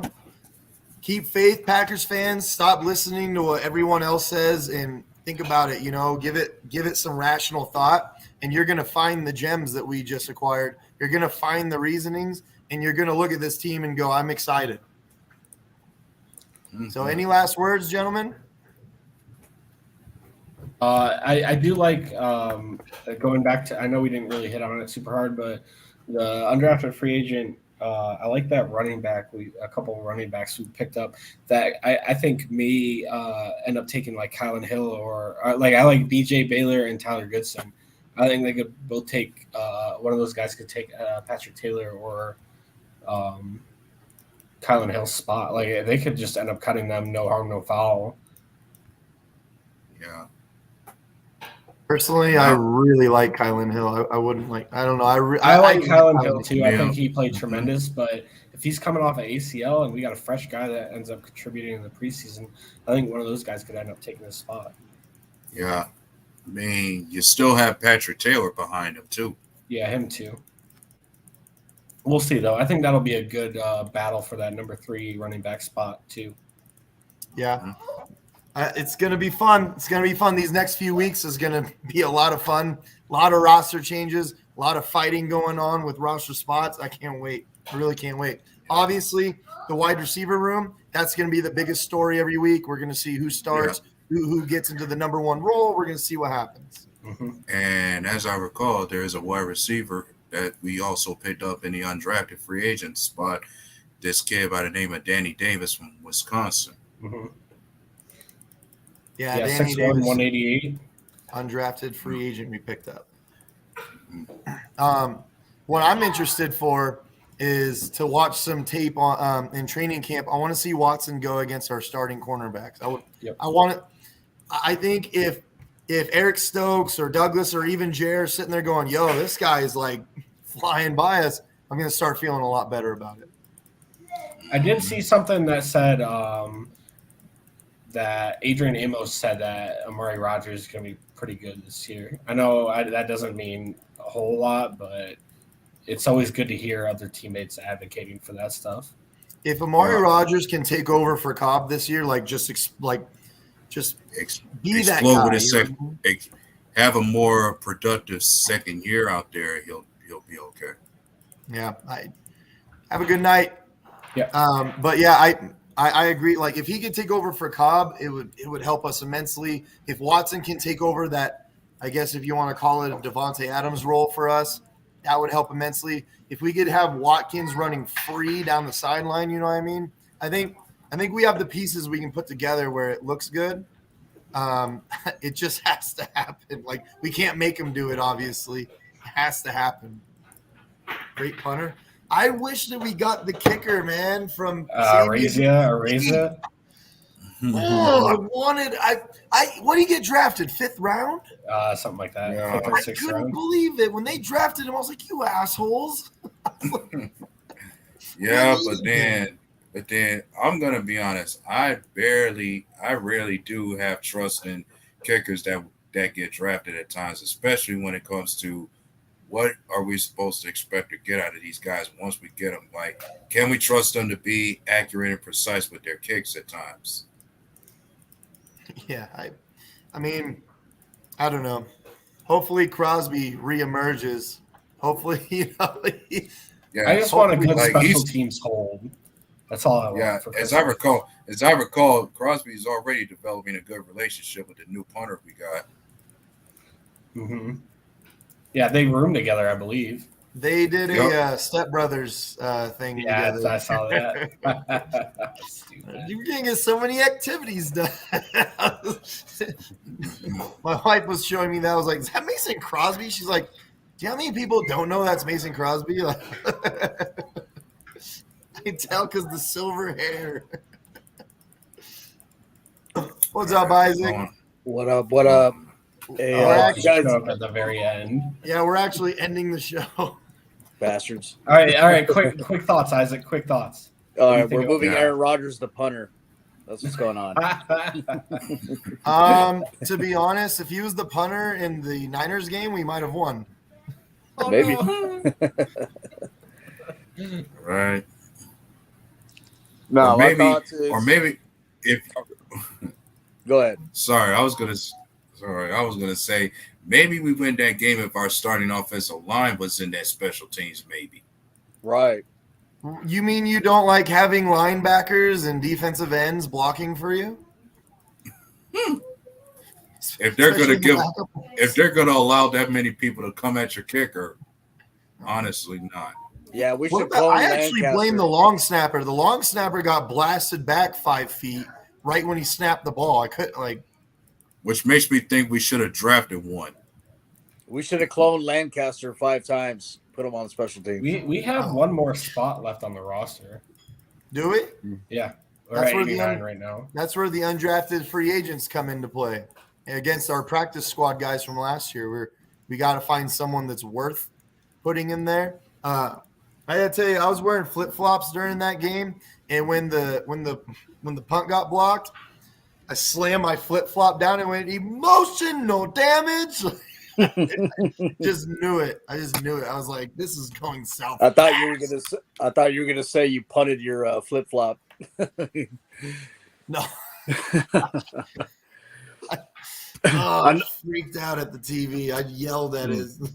I know I'm at the tail end of this. I liked our draft. There's obviously a couple pieces I would have went a little different, but I like for instance, Devin Lloyd instead of Quay Walker, but Fuck you, Simon. But, That's what I was saying. Was But, Devin Lloyd was someone we were looking at in the offseason. I saw multiple things about John us looking at him. He looked really, really good. And then we get Walker. The Jags ended up getting Lloyd. yeah. And then obviously at Green Bay has a 27. plan with Watson. You know, we're looking at Pickens. We're looking at, you know, probably Sky Moore, a couple other wide receivers. But, you know, Watson seems to be the guy that they were really looking at in the camp. And then it helps that when your dad played for the Green Bay Packers. So, you know, you have that chemistry there. So People were mad that we didn't get Sky Moore instead of Watkins or Watson. And I was sitting there like, why? Why? What does Sky Moore have that Watson doesn't? I don't understand it. right. And then, well, people were freaking out. He plays in the junior college, but that shouldn't matter. You know what I mean? If you're an athlete, you're an athlete. Where does you know Sky what I mean? Moore play? Yeah, exactly. You know what I mean? What? Yeah. And then in the drop issue, people got to remember Devontae Adams had a drop issue when he first came in. Now look at him; he's the best wide receiver in the league. So that you know that could be solved. I thought it was a pretty good pick, actually. Yeah, but I called it on this show, and I've called it weeks ago, and we finally got him, and I'm super happy. Devontae Wyatt, baby, let's go. I think we're all happy about that one. Automatic starter. Man, all these people that are trying to talk shit about that pick, I can't wait. Because imagine double teaming Kenny Clark like you do most of the game, and then what's Wyatt going to do? How are you going to hold Rashawn Gary? What are you going to do with Preston Smith? There's so many options. This kid is going to succeed. Right. And we got guys that are, you know, coming up on the line too, like Stanton, big guy. You know what I mean? We got some big bodies coming after some quarterbacks and some running backs here. I personally did not think that Walker was a top 15 guy. That's just me. I didn't really see him as a top 15 guy, but yeah, I mean, there's obviously a plan there. The guy's has a 6'8" wingspan, solid run stopper, and supposedly they're going to start playing him on third down. You know, with what's called Campbell to try to stop some runs from there. I mean, let's see how he pans out. I trust Barry. Yeah, we talked about Quay over Lloyd, and personally, it is what it is. Hopefully, Walker's going to be better. I liked a lot of what I saw from Lloyd. Hey, the Jags got a good linebacker, probably. What I will say though, with Quay Walker, I'm starting to watch more and more and more now that we drafted him. I am starting to like more of what I'm seeing as opposed to what I thought of him initially. So it is what it is. I'm going to keep my fingers crossed and hope that was an amazing pick. Yeah. They say he's a solid run stopper. That's something that we always need, you know? Yep. And Kingsley apparently is an amazing Walker. pass rusher. So Yeah. And somebody said, and I recall Quay Walker in his coverages, he never gave up any touchdowns. that's what this Like, not only is he good, not only is Quay Walker good for run stopping, he can definitely cover some players from the tight end and the running back position out of the backfield. which is perfect because if you can sit Devondre Campbell in the middle while you have Walker, you know, guard the linebackers or whatever it is that you need him to do at that point. Plus, we play a 3-4, so that's very valuable to have a linebacker that can cover, obviously. I can see the logic. I can see the logic. With this drop thing with Watson, someone earlier in the show put up a stat where Deebo Samuel and who was it? Was it Tyreek Hill? No. It was I can't remember who it was. Deebo Samuel and someone Chase. Jamar Chase had what he said, a 13% drop rate when they came into the NFL. So, oh yeah, and then Jamar Chase, you know, he fleeced the Vikings, making them think that he has a big old drop. So there was a bunch of memes by the Vikings about him dropping the football, and he didn't drop one pass the whole game. I actually remember that when Jamar Chase got in the league, all they talked about was he drops the ball constantly. That's all they ever talked about. So yeah, you know, and then look what he does with his first year. Yeah, his very first year, he killed it, and his team made that amazing run all the way to the Super Bowl. Yeah, I'm excited by Dobbs. Me too. Yeah, he's really sneaky. Like I honestly didn't know nothing about him, but I've been watching a lot of his game tape. He's a sneaky wide receiver. Like you don't leave that guy open. That guy, he makes some good contested catches. He's got some strong hands, and he's sneaky. If you're not accounting for him, he can get you. I think one of the reasons he could have fell so far is because people thought, if I recall, someone say he was a bit injury prone at his position a bit. Supposedly. And he plays for Nevada, so he doesn't get the same exposure as someone from Georgia would, right? Or Alabama. There was actually one interesting conversation someone brought to me the other day. They said, if you were Green Bay, would you trade Jordan Love and then pick up Carson Strong as an undrafted free agent? And I immediately said, no, I don't know. And then I kind of thought about it, and I was like, well, I mean, if we were able to trade Jordan Love in the draft, right, and get something during the draft, then okay. Carson Strong, who possibly was the best quarterback in the draft, just fell apart because he gets injured every 3 plays. It's actually interesting because you can make him sit behind Rodgers for so many years, not play, not get injured, develop. And his arm, I don't know. I haven't seen an arm like his in college for a while. He's got a rocket. It's pretty insane. What would you guys think about picking up someone like Carson Strong and letting him sit down? I mean, it just depends. Like, I don't know what we're going to get from Love, especially when everyone kind of has a guy or a guy now. Like, I don't know.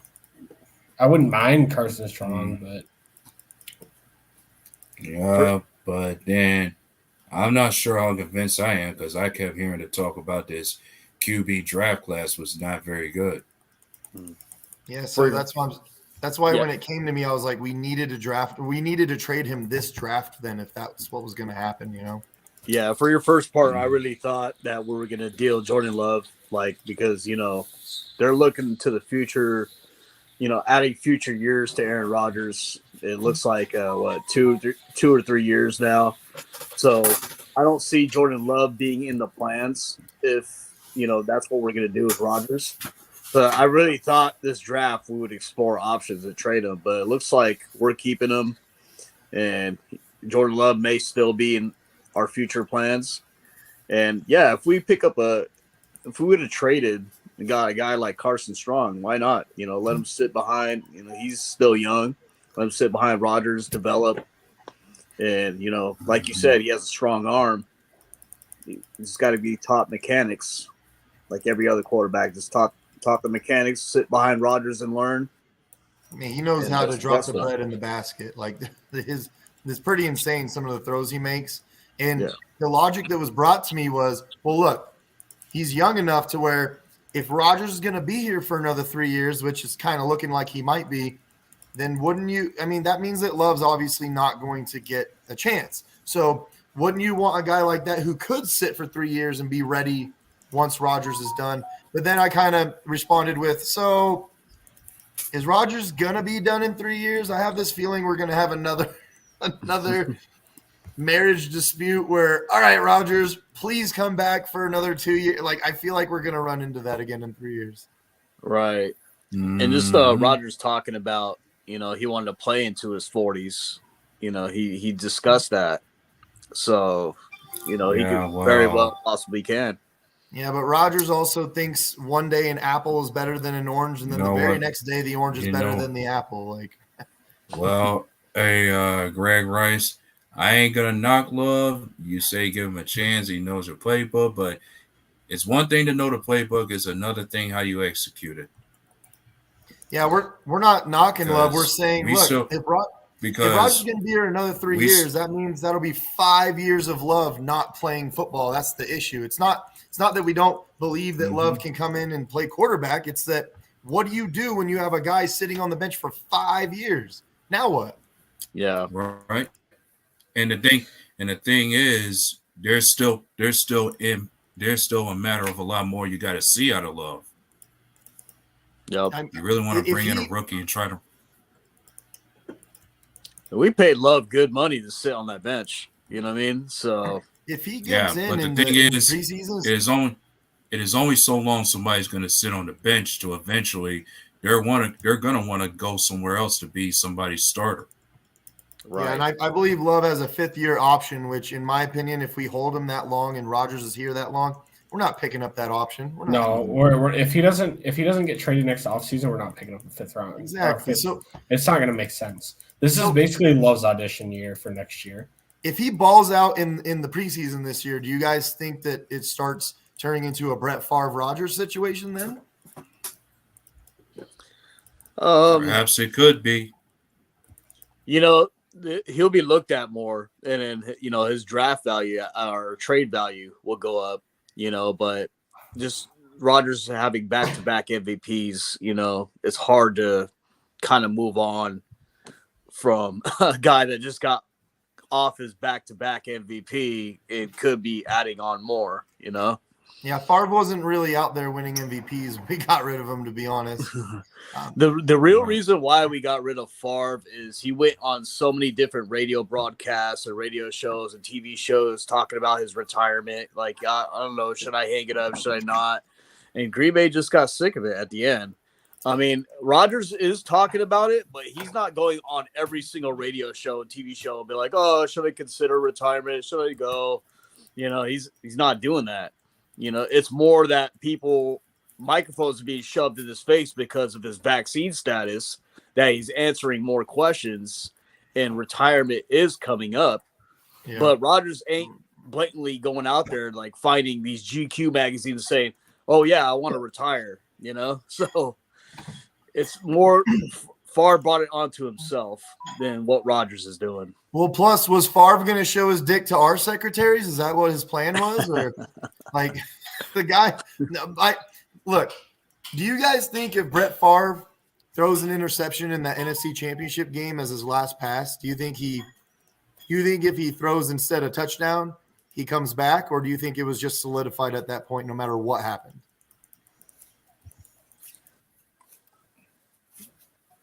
I think, yeah. It's a tough question, right? Yeah, it really is. It's really hard to give up on a career when your last pass is a interception, especially a pick six, my right? point is, do you think once he threw that interception, Green Bay went, look, let's get rid of him. Let's trade him?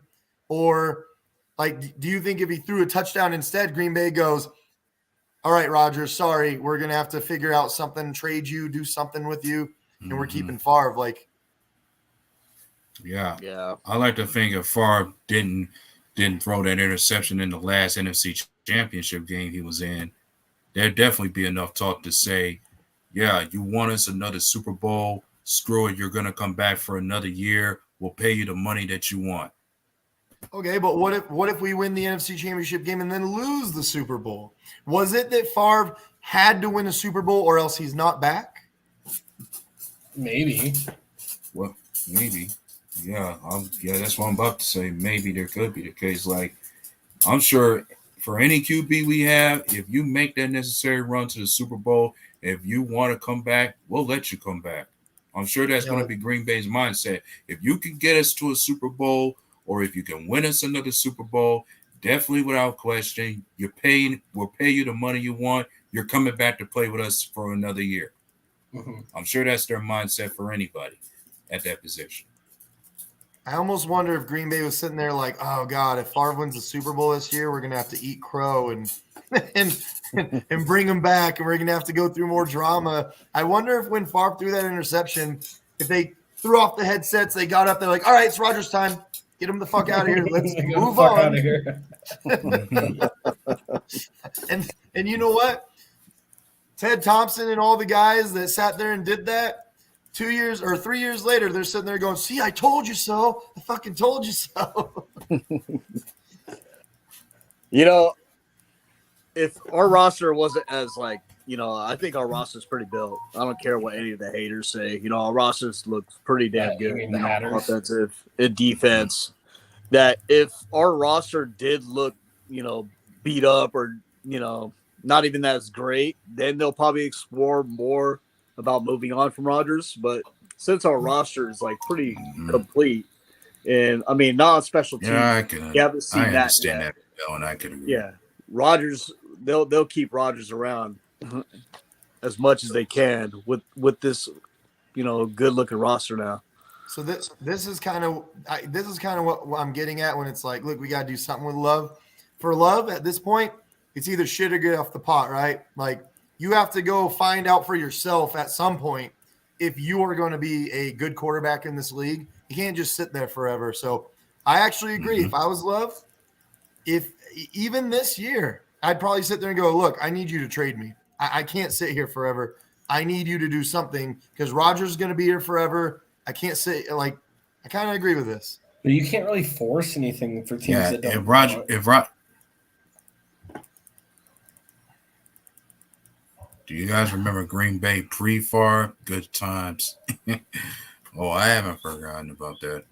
The first year Rodgers started, we were a losing team, but then in the next few years, we end up becoming that playoff caliber squad who can compete then. You mean you weren't a Magic Man fan? I like the Magic Man. The Magic Man, bro. I kind of like him. It's almost as bad as Classy Draft. Trades. What's wrong with the Magic Man? There's nothing wrong. He just got hurt. Like, there's nothing wrong with the Magic Man. Damn Mikowski. See if I can get him on this show with us. Yeah. That would be dope. I'll bet you if I asked him about Favre, he'd have a whole lot of shitty things to say. Right. Hey, Melvin, you won the draft Super Bowl. Mm-hmm. No, Melvin, congratulations on getting a B+ in the draft. The B+ stands for better luck next time. You said, is it Super Bowl or bust year? I thought Green Bay had that year already passed them by. I think the last 12 years has been Super Bowl or bust. For real. Exactly. One last run? Question mark? Yeah. I know what Rodgers is doing. He's losing on purpose so he can keep coming back, and we need to keep having another run. It's genius. Mm-hmm. Fucking genius. Should have thought of that.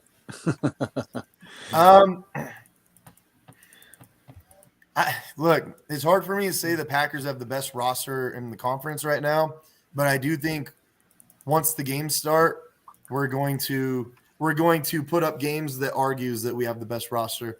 I don't think that you can just devalue a team that has such a great defense like we do this year and just think, oh, you have no receivers, you're just going to suck. I just don't think that's how it goes. As great as watching Rodgers throw, Rodgers make the throw. I'm not opposed to us running the ball more. We have two solid running backs that can just, we play defense and run the ball. You know what I mean? That's basically Green Bay was kind of headed towards that direction. LaFleur is, balancing it out a little bit more by year. You can see it from 2019 to 20. You can see the running backs getting more action. So I'm not even opposed to it. And have you seen Rodgers' stats while in play action? It's insane what he does in play action. And especially once we get Tanyan back, when we're able to run a lot of play action and run the ball down their throats, that's when Tanyan gets wide open in these little spreads that he does on the corners where he throws them the ball and you're like, why is no one there where Tanyan is? He's just wide open. Like, that's how you create that. Well, you could say that's one of the reasons Tanyan had that kind of season he had, where he had more than had double-digit touchdowns because he had the luxury of people not playing over the top of him. But usually that goes back to the impact of other players on the field. Yep. When you see when it came to Aaron Jones and Devontae Adams, you have more attention to pay to them than anybody else. That's usually how somebody else ends up producing. Yep. I'm kind of mad. I'm kind of mad we don't play the Niners this year because I want to see more Bob Pancakes on Bosa. Look, if AJ Dillon doesn't get hurt, I would bet everything that I own that we win that game like We need both of our running backs because this has been the last 2 years in a row now. We need both of our running backs to stay healthy when we need them. One of them gets hurt and then leaves the game, and then we're kind of like, I'm starting to notice it doesn't work as well when one of them leaves the group. We need both of them to do what they do because they both do the opposite of each other. And we need our left tackle. Our left tackle. One back is a powerhouse down the middle. That'd be AJ Dillon, and Aaron Jones is always best for the outside runs. AJ Dillon, man, he was killing their defense till he got hurt. That sucked. Hey, listen, the Niners do own us, but hey, I'm not shying away from competition. Well, right. Wait. They don't own shit except for when Rodgers is our quarterback in the playoffs because overall they don't own shit. So, and people put so much emphasis on Jimmy Garoppolo being better than Rodgers. But my thing is, if you pay attention to those games we play against the Niners, they don't beat Green Bay because of Jimmy Garoppolo. No, it's either going to be the play of their defense or how good their running game is out there. They're about to trade those games. He went 5 for 8 in the NFC Championship game, right? Wasn't that what it was? Yeah, they're about to trade Jimmy G for a funnel cake and a soda. Like, you know what I mean? And Debo doesn't. And if you get rid of Jimmy G, good luck with Trey Lance as your next guy up. So who is the most unhappy wide receiver in the draft, and why is it Williams? Oh no. Do I need to here? I'll help Melvin out real quick. Watch this. Melvin, I got a question for you, dick face. I didn't know Greg was a Niner fan. Nah, he's a Lions fan trying to troll like that. 0-4, Favre finally beat the boys. Is Rodgers going to get it done? Can someone tell me what's going on here, Melvin? Can you tell me what's going on right here? Or you can ask Greg that question. Was there a funeral the same day of the draft? I don't. But then Hutchinson is their hometown guy anyway because he stayed in Michigan. Man, he's pissed. Goes from Michigan to staying in Michigan playing for Detroit. He knows what's coming next. He's like, man. He's scanning the exit with his eyes. He's like, I think my ACL might be torn a little longer than I thought. Christ. I don't know he's about like, hey, raw Hutchinson. potential from Trey Lance because he's like, hey, Hutchinson, bite my kneecap real quick. I've seen this from Lions fans, and this is the dumbest excuse ever. He's a reserve dude. That's his face. No, he looks pissed, and he doesn't want to play for you. That's a fact. Stop making excuses. He looks like that joke that doesn't land in the room. I mean, he's like. What Melvin's saying is when this dude finally lost his virginity, it was just like this the whole time. Hey, guys. I finally did it. Like, get out of here. You could just say your experience just wasn't a good one to remember if you make that face. Melvin, so you drafted Kawhi Leonard or what, dude?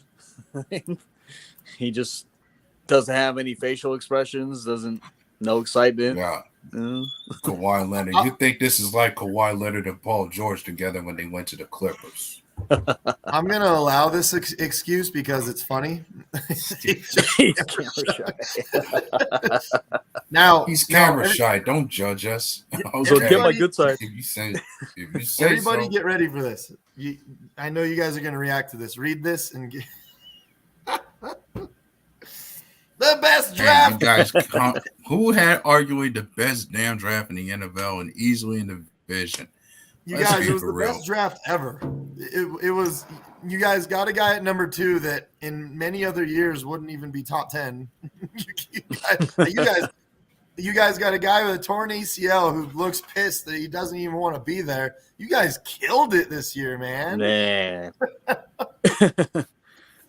You know who also killed it? The Jags. But they suck just like you. No, it's not. No, it's a literal fact. He doesn't want to play for the Lions, and he's pissed. That's an actual fact. In fact, yeah, he's sorry, Melvin. He's emo. That's what he is. He's emo. you know what's funny is he actually just got done playing with a better quarterback than who he's with now. He's a quiet dude. Okay, whatever you got to say. All right. Yeah. His grandmother died, and he thinks about it all the time. He's never had all of his girlfriends have left him. He drinks a lot. Like what? Just keep snowballing whatever it is you need to make up. Yeah, Melvin's like text messaging the dude. Hey, tell me how your emotions are right now. Oh. So I don't even know this much about my guy, dude. Watson, how the hell are you looking up all these articles about the guy's facial expressions, the guy's demeanor? He's a quiet guy. Hey, he's a quiet guy. Hey, he doesn't fellas, talk on parties. Hey. This is a funny. Hey, if you want to think about something else that could be funny, hey, I was about to say, if you want to think about something else that could be funny with this pick, how much you want to bet that this guy Jameson Williams will have his case to where he'll want to leave earlier than Megatron did? Oh. What's going to happen is the Lions will pay him a lot of money when he knows he's not worth that money. He's going to take it, and then at the end of that contract, he's going to go, please get me the fuck out of here. I'm finally turning 30, and I need you to get me the fuck out of here. We did talk about Kingsley, who Simon mentioned was one of the highest rates, or did you say he was the highest rate when it came to pass rushing in college? Yeah, the best pass rushing win rate in the SEC last year. Nice. There you go. And the way that I thought about it was we replaced Merciless really well then. I would have loved to watch Merciless come back, but now we got a guy who apparently can be one of our backup pass rushers and do a really great job. So that's always useful, obviously.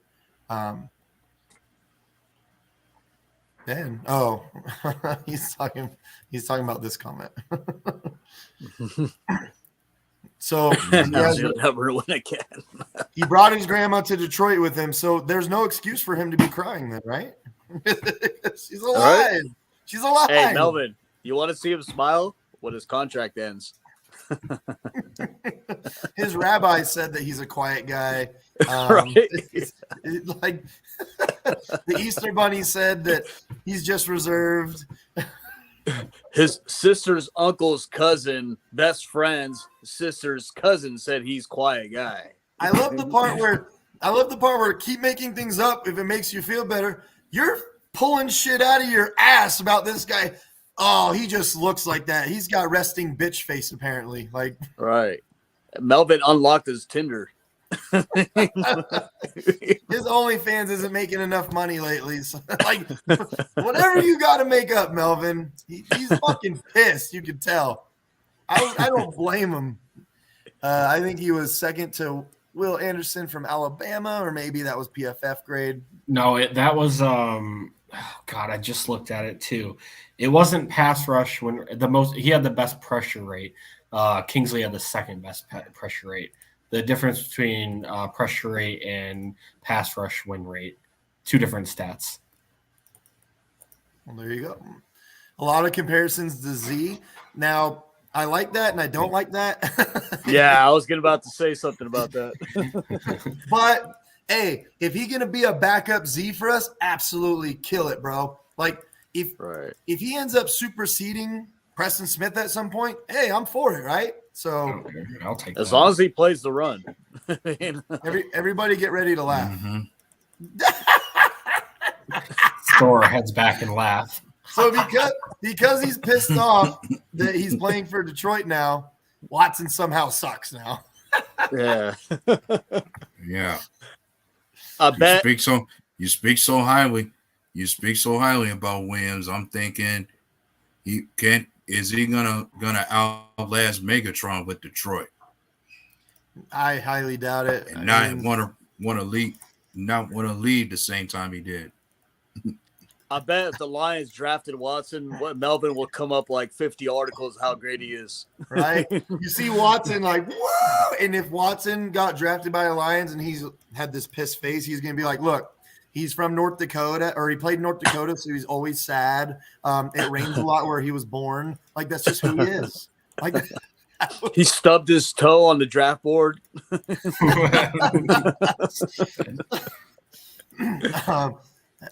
No, you did. You pulled everything out of your ass. No one ever said that. You're just dumb. Everybody close to the situation. Who's everybody? Everyone close to him. Like, do you know how close the Tooth Fairy has been to him before? You know what the comparison is with the Tooth Fairy and the people you're talking about, Melvin? They don't exist. Just admit you got a peg leg wide receiver. For best draft, well, I know for a fact the Bears had the worst draft. That's a fact. I don't. No one's going to argue what's that. the best draft from best to worst? Well, exactly. I think you could argue Green Bay and Lions as best draft in the North. I didn't, like we talked about earlier, we didn't hate the Vikings draft. I just thought that theirs was just a little bit below Green Bay and the Lions just because of the really ridiculous, stupid trades that they made that didn't make any sense. So pick whoever you want between the Lions and the Packers is first, but those are number 1 and 2, and then Vikings and then Bears. Yeah, Vikings are last to me because you traded twice in the division. That's a no-no. You know what I mean? Wait. So you're telling me he was happy that he got called and drafted, and then the second he held up the Lions jersey, he was pissed. See, it makes a lot of sense to me. Yeah. He was happy with the fans and then he got drafted, but then when he got to the podium, so wait a minute. This also doesn't make sense. Now your little story is unraveling. If he's such a reserved guy that's always really quiet and always looking mad, why was he so happy when he got the call in with the fans then? Yeah. Was he playing character? Oh, Melvin called him to be like, hey, do that character where you're, not happy, yeah. Joe's putting that input in. I can see Joe's trying to get me to play heel. Is that Raider Joe? Yeah. Watson does suck. He's sucked since before you drafted him. See, and this is why you don't listen to what people like Melvin say, because literally nothing they say is true. Just made up a whole bunch of shit about multiple players. He's not happy because that's just the way he is. Like, what? Fucking insane. Remember, hey Melvin, remember when you said Rashawn Gary was a bust? Like, Oh yeah. Oh yeah. Well, trust me, he's still saying Rodgers had he's saying he's still gonna say he's a bust because his thing is what he did last year. Let's see you do it consistently. Even though the last 2 years Rashawn Gary's been turning it up, you know what I mean? And then great year last year. And then he said the year before that, hey, if Rashawn Gary does it this year, I'll give him props. And then Rashawn Gary did it again. Now he's saying again, oh, I need to see more. How much more do you need to see? That's like the Lions. How much more do you need to see to build a team? So, Greg, we didn't say that Watson was better than Williams. I'm not going to sit here and do something really stupid like Melvin and just be like, Williams sucks. He sucks because I have no proof, no factual data of who he is in the NFL today. He sucks. Yeah. Just like Rashawn Gary. And we're not going to assume some guy's impression. I mean, oh, yeah, he's sad because he wants to be. Why does Melvin lies about literally everything? Literally everything. Remember when you guys got Okuda and you thought he was the greatest pick ever? You guys could draft anybody and you'll think it's good, and it never is. So, well, I think they've already gave the excuse for Okuda being in the bad system with Matt Patricia. That's why it was so bad. So look, I know I see like Chris Sims, people like that are going out of their way to say that they actually think Watson might be the best wide receiver in this whole draft. But Melvin Griffin said. Oh, you mean the guy that says the Lions are going to be great every year and that his coach crying is a good thing? Here's the deal. He said Vikes got raped in a few trades. All right. But then, wait, I forgot. I've seen a post where Melvin said he has a bigger drop rate than most guys in this draft, didn't he? Just like Or his Debo drop. Samuel and Jamar Chase, right? Hey, Melvin, how many times have you said it's a new regime? Oh, The this is Phillies bad in the news, air. man. Something's different this time. If the Lions drafted Justin Fields, Melvin would have said that he's going to be amazing. Right. I agree. His ceiling is fucking insane. Look at this. The Vikings draft like girls play basketball. No. Hey, you want to know another quarterback the Lions could have drafted and said they could have been amazing if he was with them now? Mac Jones. Yeah. Hey, like Vikings are about making other teams better. I like Vikings draft like girls play basketball. Now, what's your best camp battle coming up? It's gonna And be for the love of the wide North, have you resigned Kevin King yet? I'll tell you to answer that question, Greg. No, Green Bay didn't bring Kevin King back. So no, you're not going to get to. So no, you're not going to have that fun and love to talk about him anymore. Sorry. Yeah, we shipped him to Alaska. Yeah, and whoever in the North is going to go after him, let him be your headache for the time being.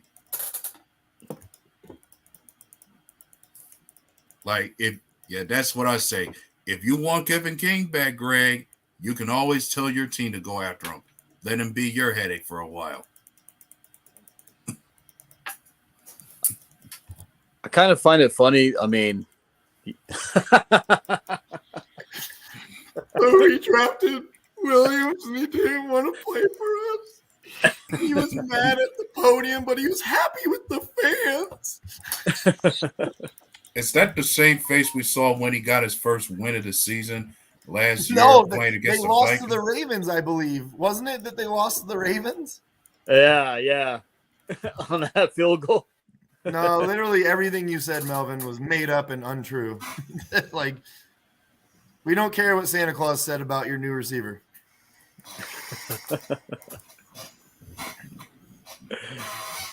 Hey, this is what Jameson Williams looked like on the podium. Is that Williams or is that Campbell? I can't tell the difference. That's exactly what he looked like right there. You guys, that's a good thing when your coach cries because you keep losing. That means that you're a bunch of crybaby bitches.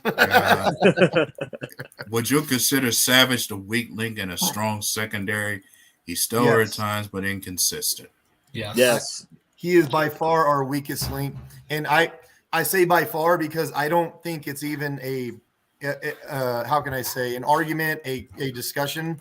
As far as our starters go, he is easily our weakest link in the backfield. If Savage bulked up, like if he bulked up and didn't get bullied around, he would be a better player. But he just You know what? And I'm thinking another thing you can always think about with Savage is you could always pull him up to the line and have him be in the slot against those slot guys.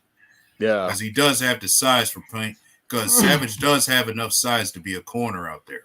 Right. A safety. So, Isaac, he's trying to call you out. I need to see it again. The year before I said last year. Oh, no, Melvin's mad, just like Jameson Williams. Oh, no, you're a liar. You lied about a lot of things today. You lied. Your nickname's Eliza Minnelli. You're a sensitive. McQuarrie said, "You're sensitive as fuck for the internet, man." Really? Melvin, you got to expect us to come at you when you keep saying, "Oh, Watson sucks," and my guy has no facial expressions getting drafted, and this and that. I have proof of it. Well, I have proof that he was pissed off you drafted him. So I also have proof that your coach cries.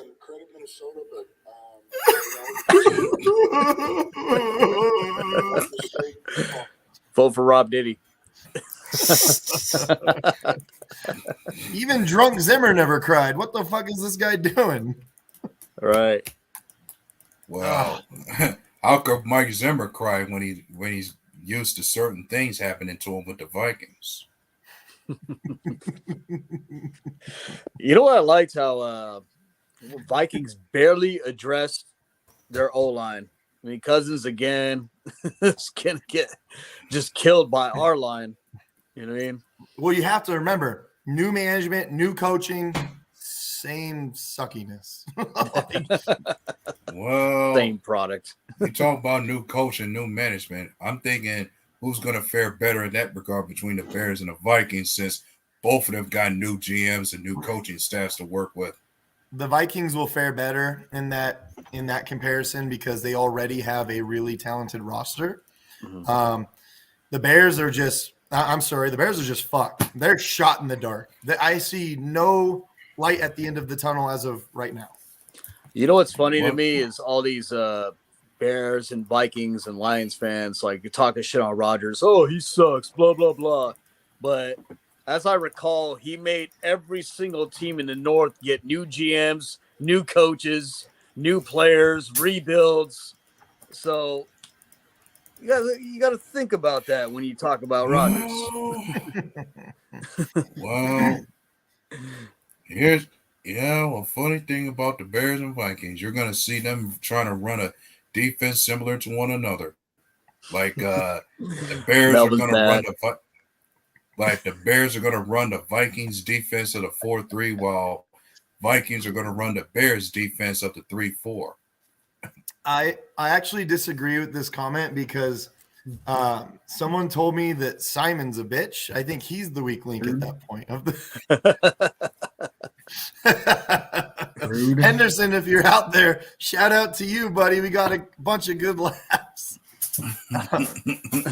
Now Melvin's calling out Joseph in the comments. He's calling out Joe. He said, why don't you beat the shit out of me, Joe? He was saying, look, Melvin, there was a night where this Bears fan said that he wanted to beat the shit out of Alvin because he just straight doesn't like him. And yeah, Leon Moses, obviously. That shit was funny.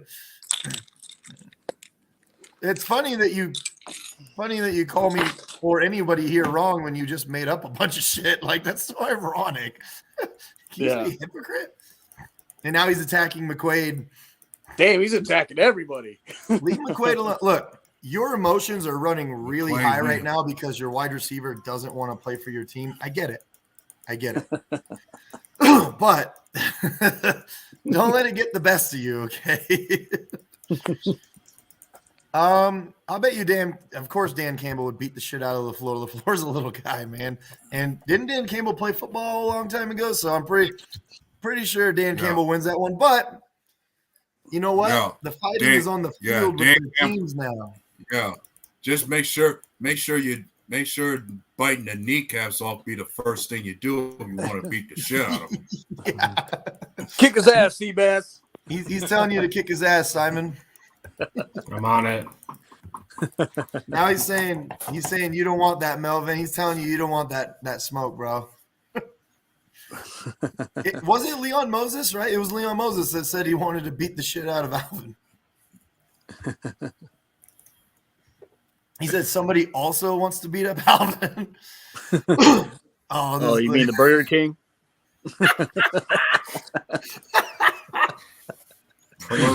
Burger King have it your way ordeal. Yeah.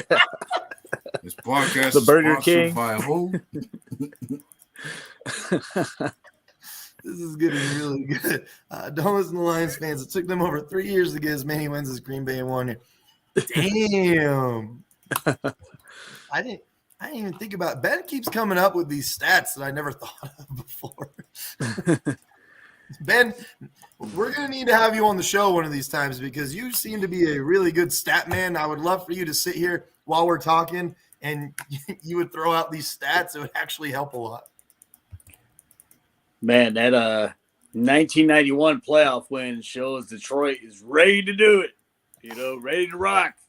I was 1 year old when they won their last playoff game. Yeah, Ben, I keep was that- still in elementary when they did that.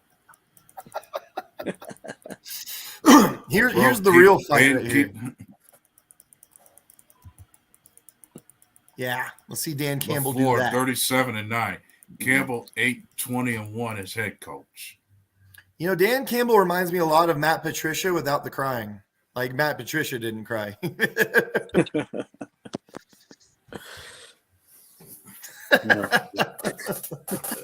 I was 9 pre-puberty. As fun as the comments are, guys, I gotta go upstairs and go to sleep. I got work in the morning. Yeah.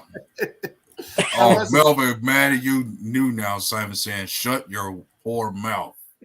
I didn't even say anything. Why is everybody always mad at Simon? Simon literally does nothing wrong, and everybody gets pissed at him all the time. That's probably why. I just don't care. It's your face, Simon. It's your face. Probably. That has to be it.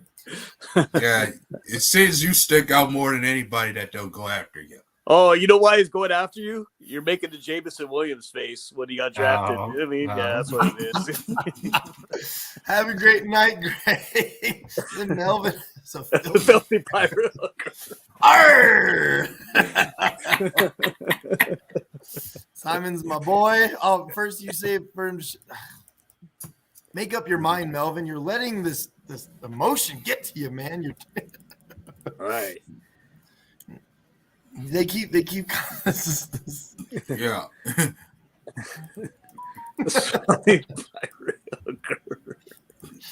You already said that, I thought, didn't he? Man. Really? Oh, he said filthy pirate hooker. Yo. He's a smelly pirate. It is like he go smelly pirate hooker. Come on. I'm officially Show ending this some. before we sit here for another hour. Okay. Everyone have a great night. Thanks for watching. Yeah. Frozen Yeah. Tundra Network. Yeah. Jameson Williams is mad. Everybody that joined tonight, thank you. Please join again next week. It's starting to get close. We're going to have a lot to talk about now. Let's go around real quick and have everybody give just their very last thought. I'll start with Simon. I have nothing. I said a lot like an hour ago. All right, let's go with the Darian then.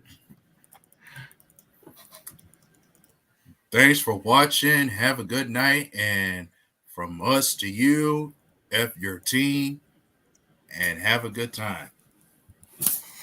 All right. And then Isaac, what about you? Any last comments? Melvin's a smelly pirate hooker. That's what we're sponsored by tonight. My last Go comment Pack, is go. my last comment is just going to be if anybody wants to actually fight that's in the comments, we can make that happen and record it for the show. Not only that, Melvin, just stop lying. Like, that's all you have to do next time. Just stop lying. And everyone have a wonderful night. Good night. See you next week.